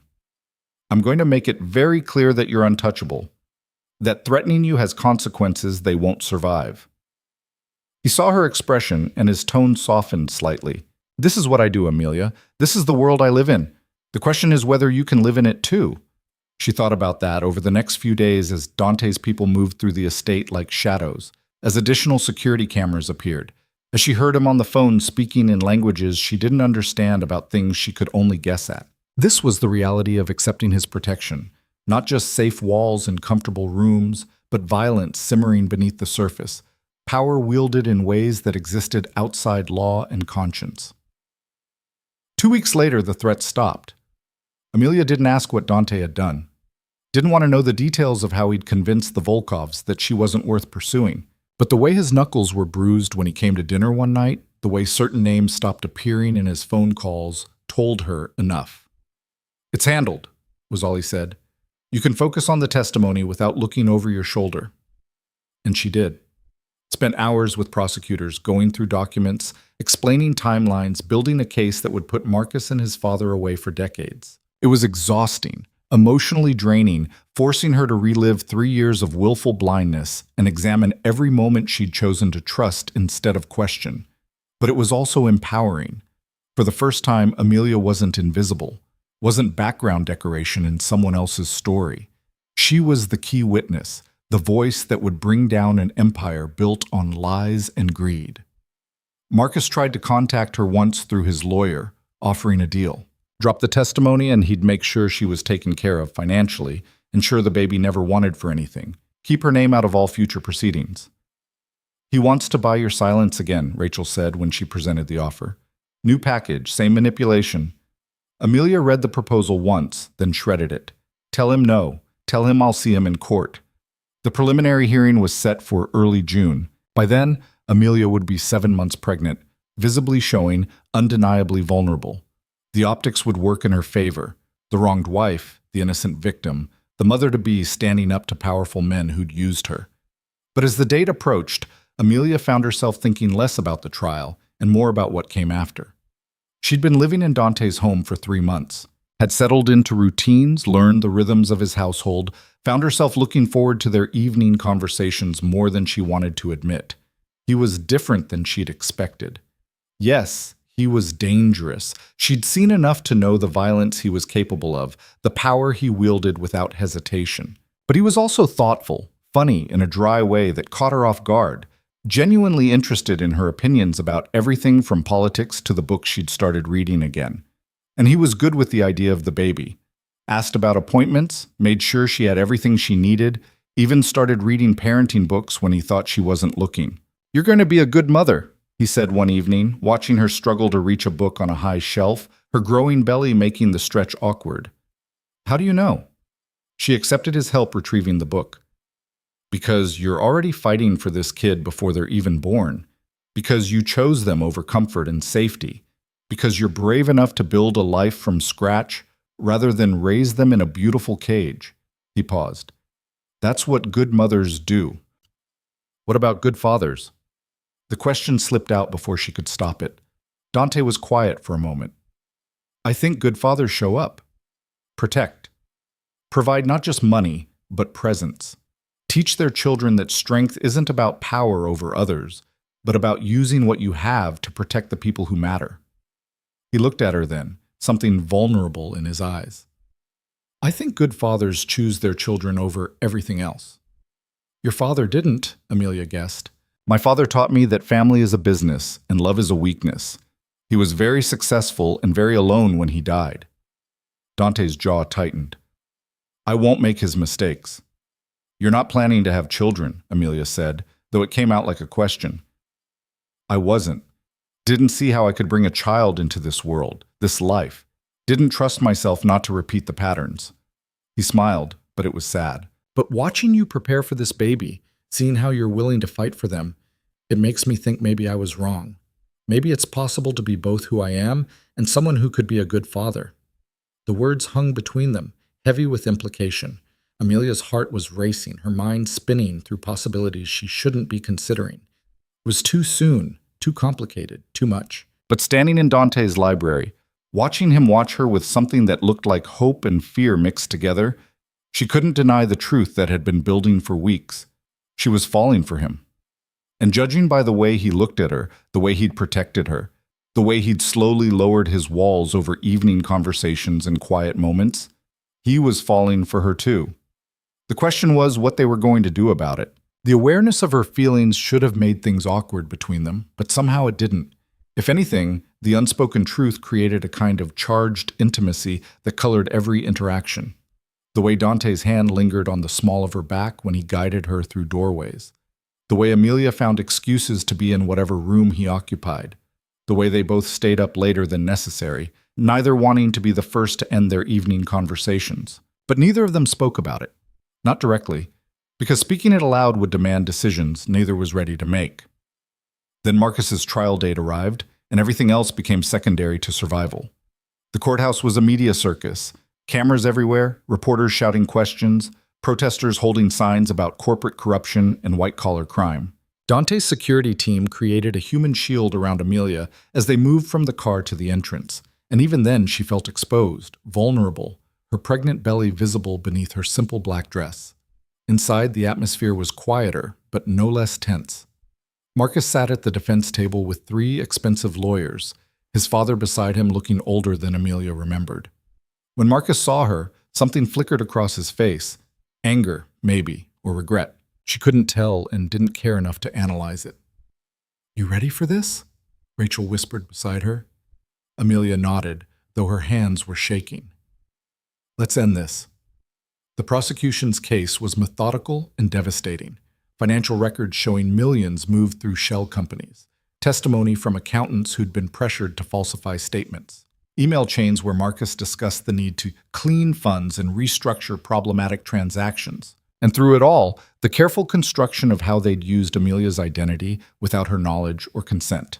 When it was her turn to testify, Amelia walked to the witness stand on legs that felt like water. She placed her hand on the Bible, swore to tell the truth, and met Marcus's eyes across the courtroom. For 3 years, she'd been afraid of him. Not physically, Marcus had never raised a hand to her, but afraid of his disapproval, his judgment, his ability to make her feel small with a look or a carefully chosen word. She wasn't afraid anymore. "Ms. Carter," the prosecutor began, Can you describe your knowledge of your ex-husband's business activities during your marriage? I knew almost nothing. Marcus made it clear that his work was too complex for me to understand, that I should focus on being supportive rather than asking questions. Amelia's voice was steady. I trusted him. That was my mistake. Did you ever sign financial documents on his behalf? Tax returns, yes. He'd present them during dinner or while I was getting ready for events. When I asked if I should review them first, he said it was unnecessary. And the offshore accounts opened in your name? I had no knowledge of those until Detective Chen informed me of their existence. I never signed documents creating them, never accessed them, never knew they existed. Marcus's lead attorney, a sharp-faced man named Brennan, tried to shake her testimony during cross-examination. Ms. Carter, isn't it true that you benefited financially from your husband's success? That you lived in a luxury penthouse, wore expensive clothes, enjoyed a lifestyle most people only dream of? Yes, Amelia said simply. And yet you expect this court to believe you never questioned where that money came from? I believed it came from his legitimate work as an investment banker. I had no reason to think otherwise until after I'd already filed for divorce. How convenient. You leave your husband and suddenly you're cooperating with federal investigators. Some might see that as vindictive. Some might see it as doing the right thing, Amelia countered. I didn't testify to hurt Marcus. I testified because he committed crimes and used my identity to do it. That's not vindictive. That's justice. Brennan tried several more angles, attempting to paint her as either complicit or opportunistic. But Amelia held firm, answering each question with calm honesty. And when she mentioned her pregnancy, that she'd found out the night of their anniversary, the night Marcus never came home, she saw several jurors' expressions shift. The prosecution rested after 2 weeks of testimony.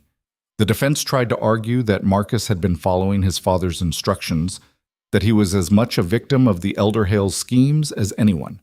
But the evidence was overwhelming, the pattern too clear. On a Friday afternoon in mid-June, the jury returned with their verdict. Guilty on all counts.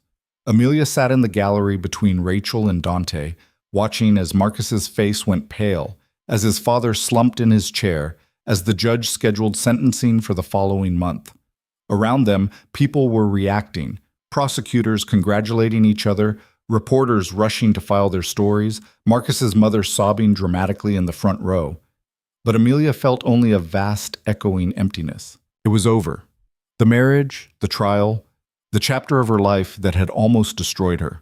Marcus would go to prison for 15 to 20 years, his father even longer.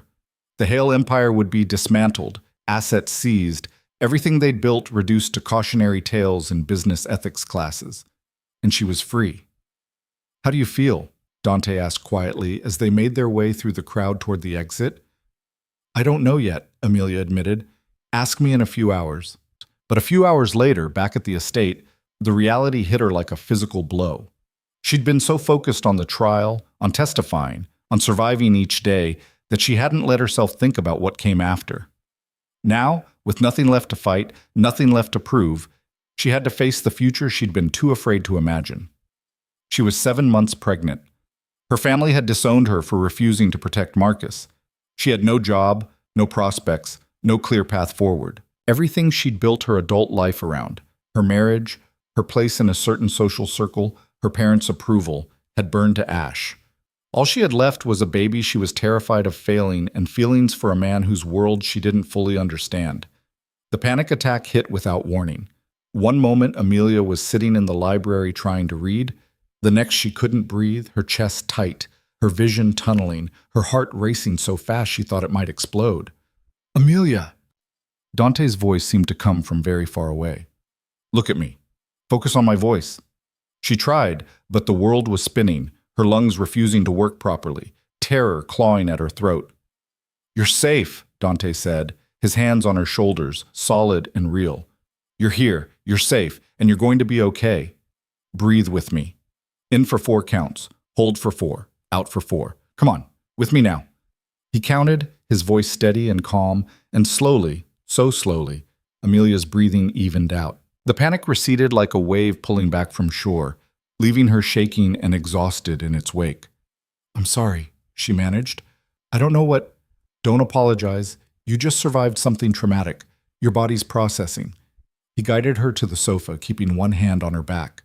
When did you last eat? I don't remember. Breakfast, maybe?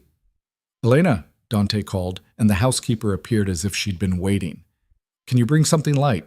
Soup, bread, whatever's easy.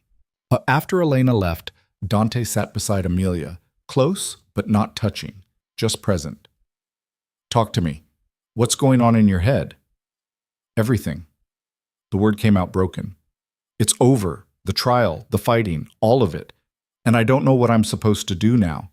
I'm going to have this baby in 2 months, and I have no plan, no support system except you, and I can't keep imposing on your kindness forever. I need to figure out my life, but I don't even know where to start. So start small. What do you need right now in this moment? To not feel like I'm drowning. Okay, we can work with that. Dante shifted to face her more fully. Here's what's going to happen. You're going to eat something. Then you're going to rest because you look exhausted. Tomorrow, when your head is clear, we'll start making a plan. But right now, all you need to do is breathe and eat and exist. That's enough. It doesn't feel like enough. It is, trust me. Elena returned with soup and fresh bread, and Dante sat with Amelia while she ate, not talking, just being present. When she finished, he walked her upstairs to her room. Get some sleep, he said at her door. Real sleep, not the anxious half-rest you've been getting. I'll have Elena check on you in a few hours. But Amelia didn't want to be alone, didn't want to lie in bed with her thoughts spiraling and no anchor to hold her steady. Stay, she heard herself say. Just until I fall asleep, please. Something shifted in Dante's expression. Amelia, I'm not asking for anything more than company. I can't be alone right now. He hesitated, and she could see the war in his eyes between what he wanted and what he thought was appropriate.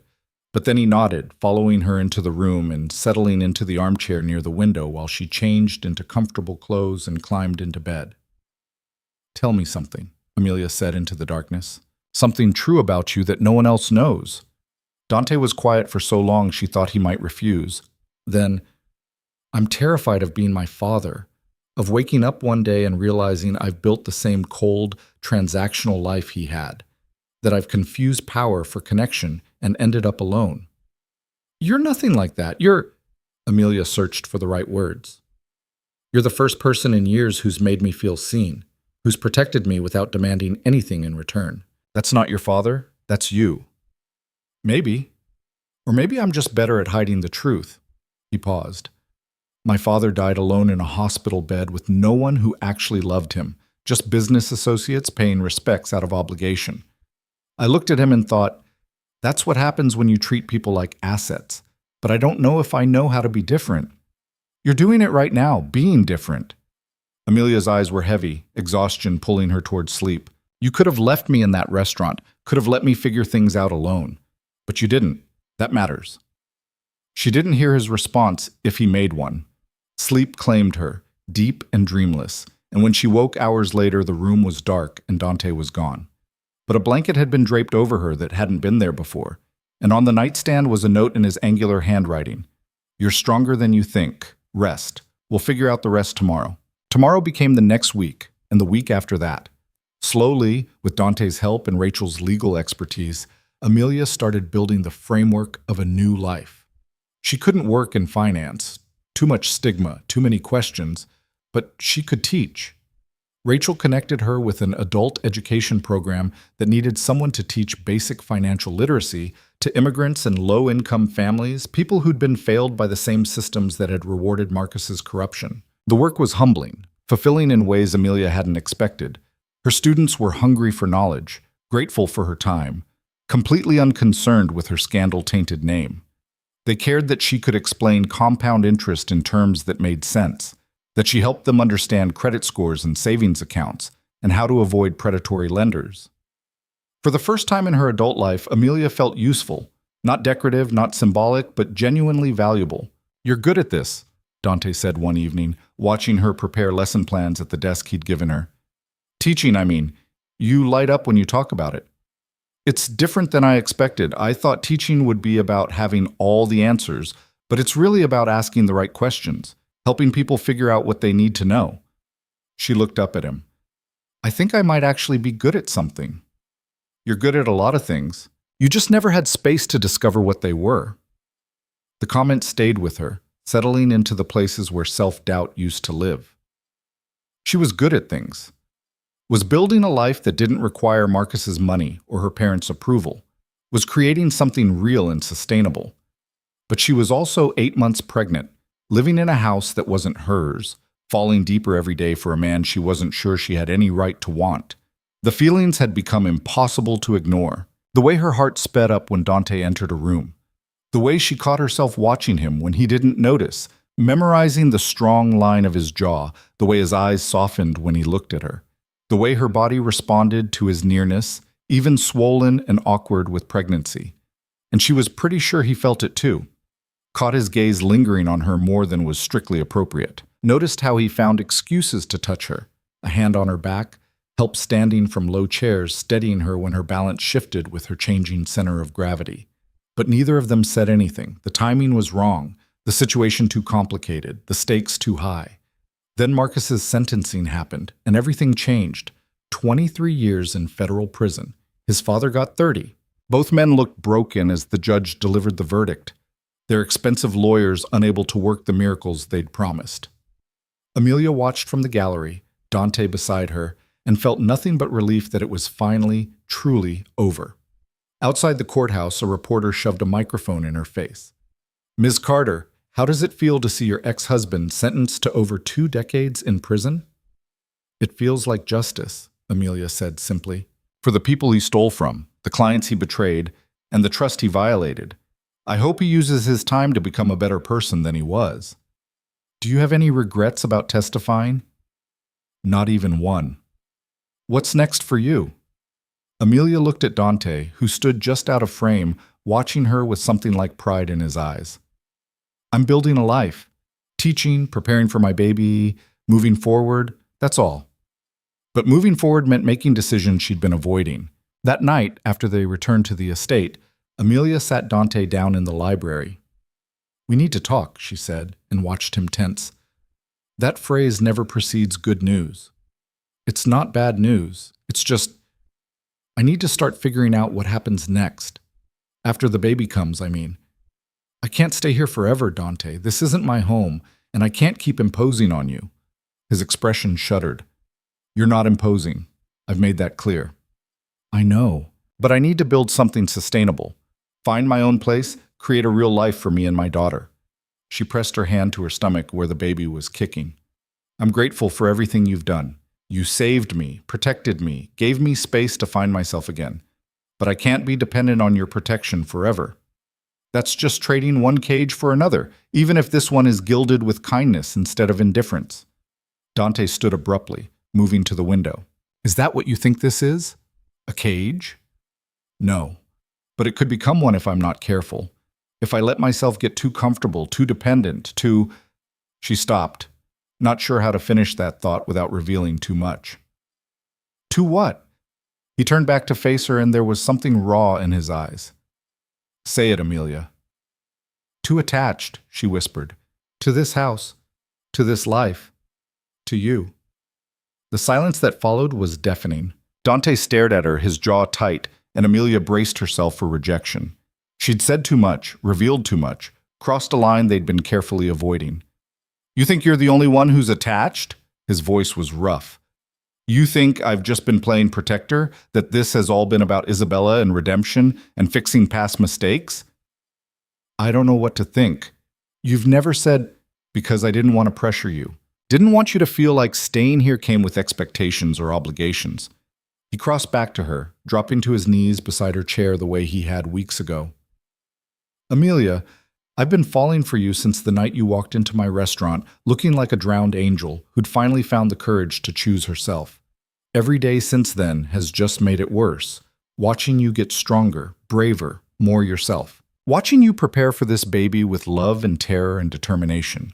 Watching you build a life from nothing but will and intelligence and heart. Amelia's breath caught. Dante, I love you, he said, the words stark and true. Not because you remind me of Isabella, not because I'm trying to save you, but because you're brilliant and brave and you make me want to be better than I am. Because when you're in a room, everything else fades. Because the idea of you leaving, of not seeing you every day, physically hurts. He paused, his hands gentle on hers. But I also know the timing is terrible. You're 8 months pregnant with another man's child, still recovering from divorce and betrayal, building a new identity. The last thing you need is me adding more complications. What if I want the complication? The words slipped out before Amelia could stop them. What if I've been falling too and just been too afraid to admit it? Hope flared in his eyes, quickly tempered by caution. You don't have to say that. You don't owe me. I'm not saying it because I owe you. I'm saying it because it's true. Amelia touched his face, feeling the slight stubble on his jaw, the warmth of his skin. I love you, Dante Moretti. And yes, the timing is terrible, and the situation is complicated, and I have no idea how to navigate any of this. But I'm tired of being afraid of wanting things. Tired of making myself small to avoid risk. I want you. I want this, whatever this could be between us. Even if it's messy and scary and completely insane. Your baby will have a mother who loves them and a chance at a life built on truth instead of lies. And maybe, if you want, a man who could show them what it means to choose people over power. Who could teach them that family is about presence, not blood? She paused. But only if you want that. I'm not asking you to be a father to someone else's child. I'm just… Dante kissed her, gently, reverently, like she was something precious and breakable. When he pulled back, his eyes were bright. I want everything, he said. You, the baby, a life together. All of it. But Amelia, you need to be sure. Once we do this, once we commit to each other, I'm not the kind of man who does things halfway. I'll protect you both with everything I have, love you with everything I am, but I'll also demand honesty and loyalty and presence. I'll demand that you keep choosing yourself, keep growing, keep being the woman who walked away from comfort to find truth. I can do that, Amelia whispered. Can you promise me something in return? Anything. Promise me you'll keep choosing to be different than your father, that you'll use your power to protect instead of control, that you'll teach our daughter to…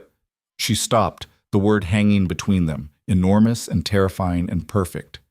Teach our daughter that strength is about lifting people up, not keeping them down. Our daughter, Dante repeated, his voice wondering. You said our daughter. If you want her, if you want us. More than I've ever wanted anything. He kissed her again, deeper this time, and Amelia felt something fundamental shift in her chest. This was different than what she'd had with Marcus. This was built on truth and choice and mutual respect. This was love that demanded she stay whole instead of breaking herself into manageable pieces. This was real. They talked long into the night, planning a future that seemed impossible and inevitable all at once. Dante would adopt the baby after she was born, give her his name and protection and love. They'd marry, but on Amelia's timeline when she was ready. She'd keep teaching, keep building her own identity. He'd slowly transition his business toward more legitimate ventures, using his resources to help people instead of just accumulating power. What about the parts of your life that aren't legitimate? Amelia asked. The parts that will always exist in gray areas? I'm not going to lie and say I'll become a saint, but I can be selective about who I help and why. Can use my position to protect people who need it instead of just profiting from chaos. He laced his fingers through hers. I can be the man you deserve, Amelia. Not perfect, but better. I don't need perfect. I just need real. 2 weeks later, Amelia went into labor at 3 a.m. Dante rushed her to the private hospital where her doctor was waiting, stayed by her side through 17 hours of exhausting, terrifying, transcendent work. And when the nurse finally placed a tiny, screaming, perfect baby girl in Amelia's arms, Dante looked at both of them with such naked love that Amelia started crying. She's beautiful, he whispered, touching the baby's impossibly small hand. She's perfect. She needs a name, Amelia said, exhausted and euphoric and completely in love with this tiny human she'd created. What about hope? Dante suggested. Because that's what she represents. Hope that we can be better than our pasts. Hope that love wins over fear. Hope for a future neither of us thought we'd have. Hope Moretti, Amelia tested. I like it. Hope Carter Moretti, Dante corrected. She should have both names, her mother's strength and her father's protection. Father. He'd said it so naturally, with such certainty that Amelia knew he meant it. This man who'd saved her from drowning was going to raise her daughter as his own, love her unconditionally, give her everything Marcus never could have. In the weeks that followed, as Amelia recovered and learned to navigate the exhausting, beautiful chaos of new motherhood, the last pieces of her old life finally released their hold. Her parents sent a brief, formal note acknowledging Hope's birth, but making no move toward reconciliation. Old friends from her marriage stayed silent. The social circle that had once defined her continued as if she'd never existed. And Amelia found she didn't care. The life she was building with Dante and Hope was richer, realer, more hers than anything she'd had before. Teaching gave her purpose. Motherhood gave her joy. And love, real, complicated, chosen love, gave her everything else. On a quiet evening when Hope was 6 weeks old, Dante asked Amelia to marry him. Not with grand gestures or public displays, just the two of them in the library where they'd had so many conversations, Hope sleeping peacefully in her bassinet nearby. I know it's fast, he said, the ring box open in his hands. I know you might want to wait, but I also know I want to spend the rest of my life making sure you never feel invisible again. So, will you marry me? Build a family with me? Trust me with your heart? Amelia looked at the ring, simple, elegant, nothing like the ostentatious diamond Marcus had chosen, and felt certain. Yes, she said, 1,000 times yet. They married 2 months later in Dante's garden, just family and close friends. Elena cried. Rachel gave a toast about second chances and courage. And when Dante kissed his bride while Hope gurgled happily in her grandmother Elena's arms, Amelia felt the final weight of her past dissolve. She'd walked into a restaurant on her lowest night, broken and pregnant and desperate. She was walking out of the ceremony whole, loved, and surrounded by people who chose her every single day. The anniversary that broke everything had actually saved her, and the stranger who'd offered her a card with just a phone number had given her a life worth living. Marriage to Dante was nothing like marriage to Marcus had been. Where Marcus had demanded she shrink, Dante encouraged her to expand. Where Marcus had needed her silence, Dante craved her voice. Where Marcus had made her invisible, Dante saw her completely. Every flaw, every strength, every complicated piece of who she was, and loved her anyway. But loving Dante also meant understanding the full scope of what his protection had cost. 3 months after their wedding, on a crisp October morning, when Hope was learning to roll over and Amelia was preparing for a new semester of teaching, Rachel arrived at the estate unannounced. The lawyer's expression was grim, and she asked to speak to both Amelia and Dante privately. The Volkov investigation just went public, Rachel said once they were settled in Dante's office. Federal prosecutors are charging 7 members of the organization with everything from money laundering to attempted murder. And your names are both mentioned in the filings. Amelia's stomach dropped. Mentioned how? As protected witnesses. Apparently Dante provided testimony and evidence that helped build the case against them. Rachel's eyes moved to Dante. Evidence you didn't tell me you were gathering. Because I didn't want it traced back to here, Dante said calmly. The Volkovs threatened Amelia and Hope. I made sure they couldn't follow through. What happens to them after that isn't my concern. Except now it is, because they're claiming the evidence was obtained illegally. That you coerced witnesses, tampered with documents, essentially ran your own parallel investigation outside legal channels. Rachel's voice was sharp. They're trying to get the case thrown out, and they're using your involvement to do it. Let them try. Dante's expression was cold. The evidence speaks for itself. How it was obtained is irrelevant if it's accurate. That's not how the law works, and you know it. Rachel turned to Amelia. This could blow back on both of you. If the defense can prove Dante used illegal methods, it could compromise your testimony against Marcus, potentially create grounds for appeal. The implications settled over Amelia like ice water. Marcus could get out? It's a long shot, but his lawyers are already filing motions. They're arguing that if Dante was involved in gathering evidence against the Volkovs, and that evidence was obtained illegally, it calls into question his involvement in your case. They're painting him as someone who manipulates legal proceedings for personal gain. That's insane, Amelia said. Dante didn't manipulate anything. He protected me from people who wanted to hurt me and my daughter. I know that, you know that, but the optics are terrible. Rachel pulled out a folder thick with legal documents. Marcus's attorneys are requesting a hearing. They want to examine Dante's role in your decision to testify, the timeline of when you moved into this house, whether he provided you with information about Marcus's business dealings that you couldn't have known otherwise. Dante stood, pacing to the window. They're desperate, trying anything to create reasonable doubt. And it might work. You're not exactly a character witness anyone wants on the stand. Your reputation, your business, your history, all of it makes you an easy target. Rachel's tone was gentle but firm. I need to know everything, Dante. Every way you were involved in Amelia's case, every piece of evidence you touched, every conversation you had with prosecutors. If there's something that can hurt us, I need to know now. I never touched her testimony, Dante said. Never coached her, never told her what to say. I provided her with protection and a place to stay while she cooperated with federal investigators of her own free will. That's all. What about the financial evidence? The records that showed Marcus was laundering money? I had my people look into his business practices, found irregularities, passed that information along to the appropriate authorities through channels that kept my name out of it. He paused. Or so I thought. Someone talked, Rachel said. Someone in your organization or someone in the prosecutor's office. Either way, the connection is public now, and we need to deal with it. Over the next week, the media picked up the story and ran with it. Headlines screamed about mob connections to high-profile financial crimes case.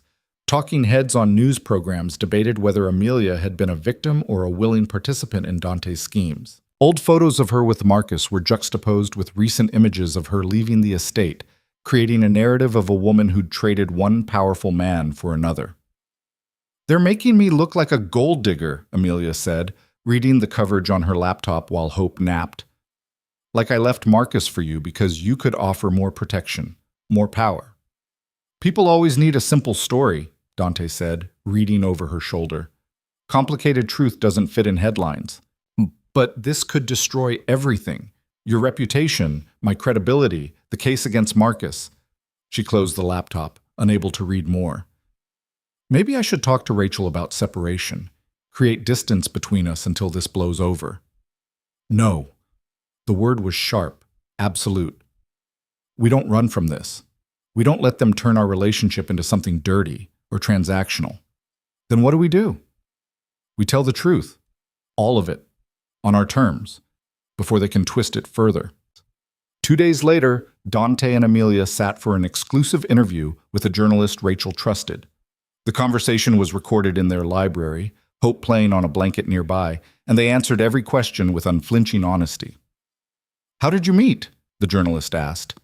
Amelia told the story, the missed anniversary, the rain, walking into Valentino's broken and pregnant and desperate. He saw me when I'd spent months feeling invisible, offered help without asking for anything in return. And you moved in here immediately? Not immediately. That night he gave me a phone number and told me to call when I was ready to stop being invisible. I called after Marcus made it clear he wanted me to end my pregnancy. She looked at Dante. Moving here wasn't about romance. It was about survival. When did it become about romance? Gradually, Dante said. Over months of conversations and shared meals and watching Amelia become the person she was always meant to be. I didn't plan to fall in love with her, but how could I not? Some people say this relationship is transactional, that Ms. Carter needed protection and you needed what? Redemption? People can say whatever they want, Amelia said firmly. I know what this relationship is. It's built on honesty, respect, and choice. Dante never asked me to testify against Marcus. Never pressured me to cooperate with investigators. He provided a safe place for me to make my own decisions. But he did investigate Marcus independently? I looked into whether the man who'd hurt Amelia posed a continued threat, Dante said carefully. What I found suggested criminal activity. I passed that information to authorities because it was the right thing to do, not because I wanted to punish Marcus for being a terrible husband. And the Volkov organization? threatened my wife and unborn child. I made sure those threats were neutralized. If that involved gathering evidence of their criminal enterprises, so be it. I'd do it again. The interview aired 2 days later, and the response was immediate and divided. Some people saw it as a love story, two broken people finding each other and building something real. Others saw it as confirmation of their worst suspicions, proof that Dante had orchestrated everything from the beginning. The hearing to examine his involvement in Amelia's case was scheduled for November. "This is my fault," Amelia said the night before the hearing, watching Dante pack his briefcase with documents Rachel had requested. "If I hadn't testified, if I just let Marcus get away with it, then he'd still be stealing from people, and you'd still be wondering if you did the right thing." Dante crossed to where she sat on their bed, Hope asleep in the bassinet beside her. "We don't get to control how other people interpret our choices. All we can do is make sure we're making them for the right reasons. What if the judge rules against us? What if Marcus gets a new trial? Then we fight that too. But Amelia, look at me." He waited until her eyes met his. "Whatever happens tomorrow, nothing changes the fact that we chose each other, that Hope has two parents who love her, that you're building a life that matters. Marcus can't take that away, no matter what his lawyers argue." The hearing was brutal. Marcus's defense team painted Dante as a criminal mastermind who'd manipulated a vulnerable woman into destroying her husband for personal gain. They implied Amelia had known about the offshore accounts all along, that she'd worked with Dante to frame Marcus, that her pregnancy was a convenient excuse to create sympathy. "Isn't it true," Brennan asked Amelia on the stand, "that you moved in with Mr. Moretti the same night you claimed to have discovered your pregnancy? Before you'd even told your husband?" "Yes, and isn't it true that Mr. Moretti had already begun investigating your husband's business before you even met?" "I don't know when he started investigating. I only know he offered me safety when I needed it." "How convenient. A powerful man with the resources to destroy your husband just happens to be there the exact night you decide to leave. You don't find that suspicious?" "I find it fortunate," Amelia said steadily. "I was in crisis, and someone helped me. That's what good people do." "Good people or people with agendas?" Rachel objected, and the judge sustained it, but the damage was done. The implication hung in the air, that everything had been orchestrated, that Amelia and Dante had conspired against Marcus from the beginning. When Dante took the stand, Brennan went after him even harder. "Mr. Moretti, you have a documented history of operating outside legal boundaries. Why should this court believe your involvement in this case was altruistic?" "Because I have nothing to gain from Marcus Hale going to prison," Dante said. "I'm not competing for his business, not trying to take over his territory, not settling some personal vendetta. I helped his ex-wife because she needed help, and I was in a position to provide it." "And the evidence you gathered against him?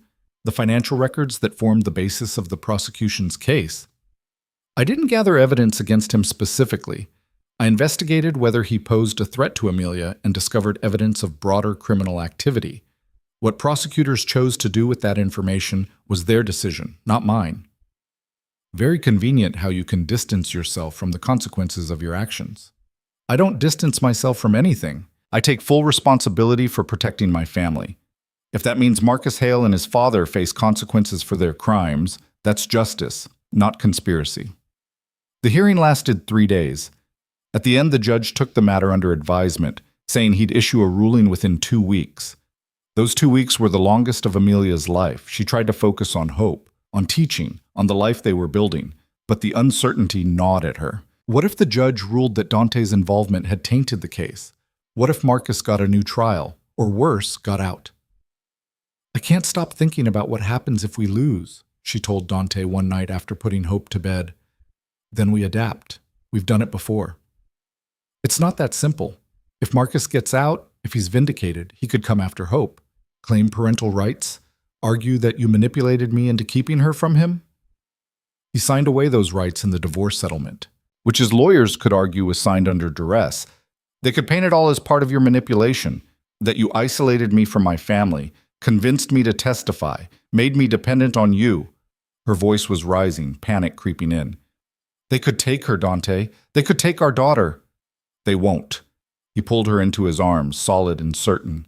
"Because she's ours, legally and in every way that matters. Marcus signed the adoption papers. My name is on her birth certificate. and no court is going to give custody to a convicted felon serving 23 years. Unless he's not a convicted felon anymore, unless the conviction gets overturned. It won't. Trust me, Amelia. Trust that we did the right thing, and the truth will hold. The judge's ruling came on a Wednesday afternoon. Rachel called with the news, her voice carefully neutral. He denied Marcus's motion for a new trial, said that while Dante's involvement raised questions about methods, the evidence itself was sound and independently verified by federal investigators. Marcus's conviction stands. Amelia sagged against the kitchen counter, relief flooding through her so intensely she felt dizzy. It's over? Really over? Not completely. Marcus's team can appeal the ruling, and they probably will. But this was their best shot, and they missed. The chances of a successful appeal get slimmer from here.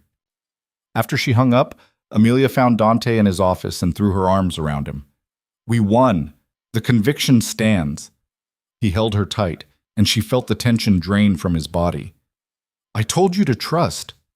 I'm sorry I doubted. You didn't doubt. You were protecting Hope. That's what mothers do. He pulled back to look at her. But Amelia, we need to talk about what this means going forward. The hearing put a spotlight on my business, my methods, my past. There will be more scrutiny, more questions. I need to know if you're prepared for that. I married you knowing who you are. That doesn't change because people are asking questions. It might change how you're perceived. Teaching positions, social circles, normal middle-class life, all of that becomes harder when you're married to someone like me. Amelia thought about that, about the life she'd imagined for herself before Marcus, before Dante, before everything changed. The safe, respectable existence of a teacher married to a banker, raising children in the suburbs, joining the PTA and attending school fundraisers. That life had never really been hers. It had been a performance, a carefully constructed facade that required her to be smaller, quieter, less. I don't want normal, she said. I want real. I want to teach because I love it, not because it looks respectable. I want to raise Hope to be brave instead of acceptable. And I want to be married to a man who sees me, even when seeing me is complicated. It's going to get more complicated, Dante warned. The Volkov case goes to trial next month. My testimony will be public. Everything I did to protect you, to neutralize their threats, it's all going to come out. Then we face it together. And they did. When the Volkov trial began in December, Dante testified about the threats made against Amelia and Hope, about the evidence he'd gathered showing the organization's money laundering operations, about the steps he'd taken to ensure his family's safety. The defense tried to paint him as a vigilante, someone who'd taken the law into his own hands. I did what any father would do, Dante said simply. Protected my child from people who wanted to hurt her. By gathering evidence illegally? By intimidating witnesses? By using resources available to me to make sure credible threats were neutralized. Whether that happened through legal channels or not is less important to me than knowing my daughter is safe. The honesty was shocking, almost reckless, but it was also completely Dante, refusing to hide behind legal technicalities, owning his choices even when they existed in moral gray areas. The Volkov organization was convicted on multiple counts. Their operation was dismantled, their leadership facing life sentences. And while Dante's testimony had been crucial, prosecutors made it clear he was a witness, not a co-conspirator. The case closed without charges against him. Christmas that year was quiet, intimate.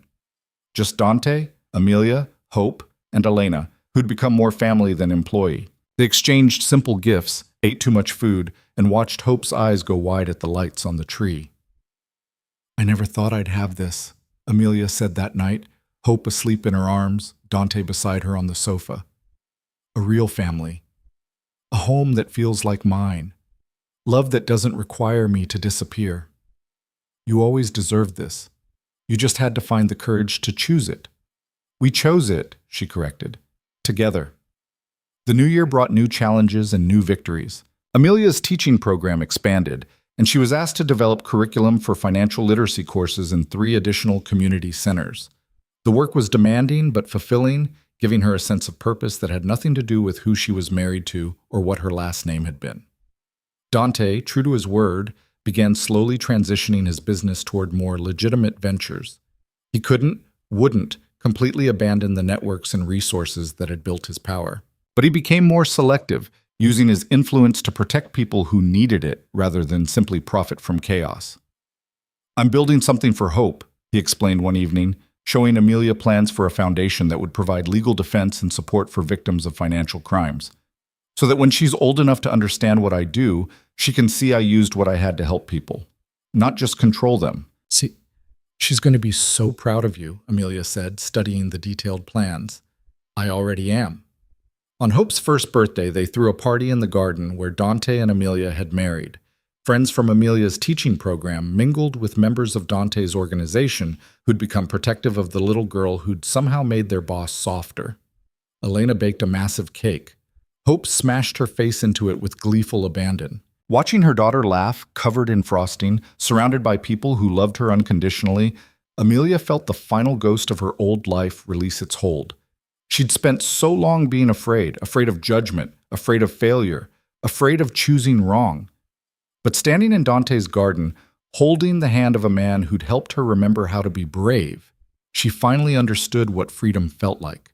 It felt like this, messy and imperfect and absolutely real. A few weeks after Hope's birthday, Amelia received an unexpected letter. The return address was a federal prison in Pennsylvania where Marcus was serving his sentence. She stared at it for a long time before opening it. "Amelia, I don't expect forgiveness or even a response, but I needed to tell you that you were right to leave, right to testify, right to choose yourself over a marriage that was destroying both of us. I was a terrible husband, selfish, arrogant, blind to everything except my own ambition. I don't blame you for what happened. I blame myself. I hope you're happy. I hope your daughter grows up knowing she's loved, and I hope someday you can believe that some part of me is genuinely sorry for the pain I caused. Marcus." Amelia read the letter 3 times, searching for manipulation or hidden agenda. But it seemed genuine, a moment of clarity from a man who'd lost everything and finally understood why. "What are you going to do with it?" Dante asked, reading over her shoulder. "Keep it, I think, as a reminder that people can change, even when it's too late to fix what they broke." She folded the letter carefully. "And maybe, eventually, I'll write back. Not to forgive him. I'm not ready for that. Might never be. But to acknowledge that he's trying to be better. That matters, even if it doesn't undo the past. You're more generous than he deserves. Maybe, but I'm not doing it for him. I'm doing it for me, to prove that I can acknowledge his humanity without letting it diminish my own." Spring came early that year, bringing warmth and renewal. Hope took her first steps in April, walking from Dante to Amelia with determined, wobbly confidence. She said her first word, "Mama," a week later, and Dante pretended not to be jealous, even though his daughter clearly preferred her mother. "Give her time," Amelia laughed, watching Dante try to coax Hope to say Papa with increasingly elaborate bribes. "She'll get there." She did eventually, and when Hope finally said Papa for the first time, looking right at Dante with complete trust and love, he cried. Actual tears streaming down the face of a man who'd built an empire on appearing invulnerable. "I'm allowed to be emotional," he said defensively, when Amelia teased him about it later. "My daughter just claimed me." "She claimed you the day you signed the adoption papers," Amelia said. "The day you promised to love her as your own." The words were just her catching up. By the time Hope was 18 months old, the media attention had finally died down. New scandals replaced old ones, and Amelia's name stopped appearing in headlines. She and Dante settled into something resembling normal life. If normal included security teams and occasional visits from people whose business Dante handled in ways Amelia tried not to examine too closely. But the foundation of their relationship, honesty, respect, choice, remained solid. When disagreements arose, they talked through them. When external pressures mounted, they faced them together. When Hope needed something, they both showed up. One evening in early summer, Dante found Amelia in the garden where Hope was chasing butterflies with more enthusiasm than success. "I have something to show you," he said, holding out a folder. Inside were architectural plans for a community center. Not just any center, but one specifically designed for teaching financial literacy, providing legal aid, and offering support services for people escaping abusive relationships. "I bought the building last month," Dante said. "Been working with Rachel and some of your colleagues to design programming. It's going to be called the Hope Carter Moretti Center for Financial Justice and Family Support. Amelia stared at the plans, her eyes filling with tears. Dante, I don't know what to say. Say you'll run it. Say you'll take everything you've learned about helping people understand money and power and choice and build something bigger. Something that helps hundreds of people instead of dozens. This must have cost a fortune. Money I made off people's desperation and fear. Seems right to turn it into something that actually helps people instead of exploiting them. He pulled her close. You taught me that power isn't about control. It's about creating opportunities for other people to find their own strength. This is me learning that lesson. The center opened in October, just after Hope's second birthday. The ribbon-cutting ceremony was attended by local politicians, community leaders, and dozens of people whose lives had been touched by Amelia's teaching or Dante's quiet support. Amelia gave a speech about second chances and the courage it takes to choose yourself. Dante stood beside her, holding Hope, and let his wife have the spotlight she'd earned. As autumn settled into winter and Hope learned to speak in full sentences, Amelia sometimes thought about the woman she'd been 3 years ago. The invisible wife waiting in an empty penthouse, pregnant and terrified, convinced she had no options. That woman felt like a stranger now, someone Amelia had been, but no longer was. She'd burned that life down and built something better from the ashes. A career that mattered, a marriage built on truth, a daughter who would grow up knowing she was wanted and loved and free to be herself. On their second wedding anniversary, Dante surprised Amelia with reservations at Valentino's, the restaurant where they'd met, where everything had changed. I thought it might be nice to go back to where it started, he said, helping her into her coat. Close the circle. The restaurant looked exactly the same. Same warm lighting, same candles on tables, same sense of intimate sanctuary. The hostess, Sophia, who remembered them, seated them at the corner table where they'd sat that rainy night. It feels different, Amelia said, looking around. Or maybe I'm different. Both, Dante said. The last time you were here, you were running from something. Tonight, you're choosing something. Over dinner, they talked about Hope's latest antics, about the center's growing programs, about plans for the future. Easy conversation, comfortable silences, the kind of intimate knowledge that comes from building a life together. Do you ever regret it? Amelia asked over dessert. Taking me in, protecting me, tying yourself to all my complications? Never. Not for a second. Dante reached across the table, taking her hand. You're the best decision I ever made, Amelia. You and Hope both. You taught me that power is meaningless if you're not using it to protect something worth protecting. We taught each other, Amelia corrected. You showed me how to be brave, how to choose myself, how to exist loudly instead of quietly disappearing. On the drive home, Hope asleep in her car seat, Amelia looked at the city lights and thought about destiny. She'd walked into a restaurant on the worst night of her life and found salvation in the form of a dangerous stranger who saw her when she'd forgotten how to see herself. The odds of that happening, of everything lining up exactly right, seemed impossible. But maybe that was the point. Maybe miracles weren't about probability, but about choice. About having the courage to call a phone number when every instinct said to stay in the familiar cage. About trusting that help could come without strings attached. About believing you deserved more than scraps disguised as love. 3 years ago, Amelia had been dying slowly in a marriage that required her erasure.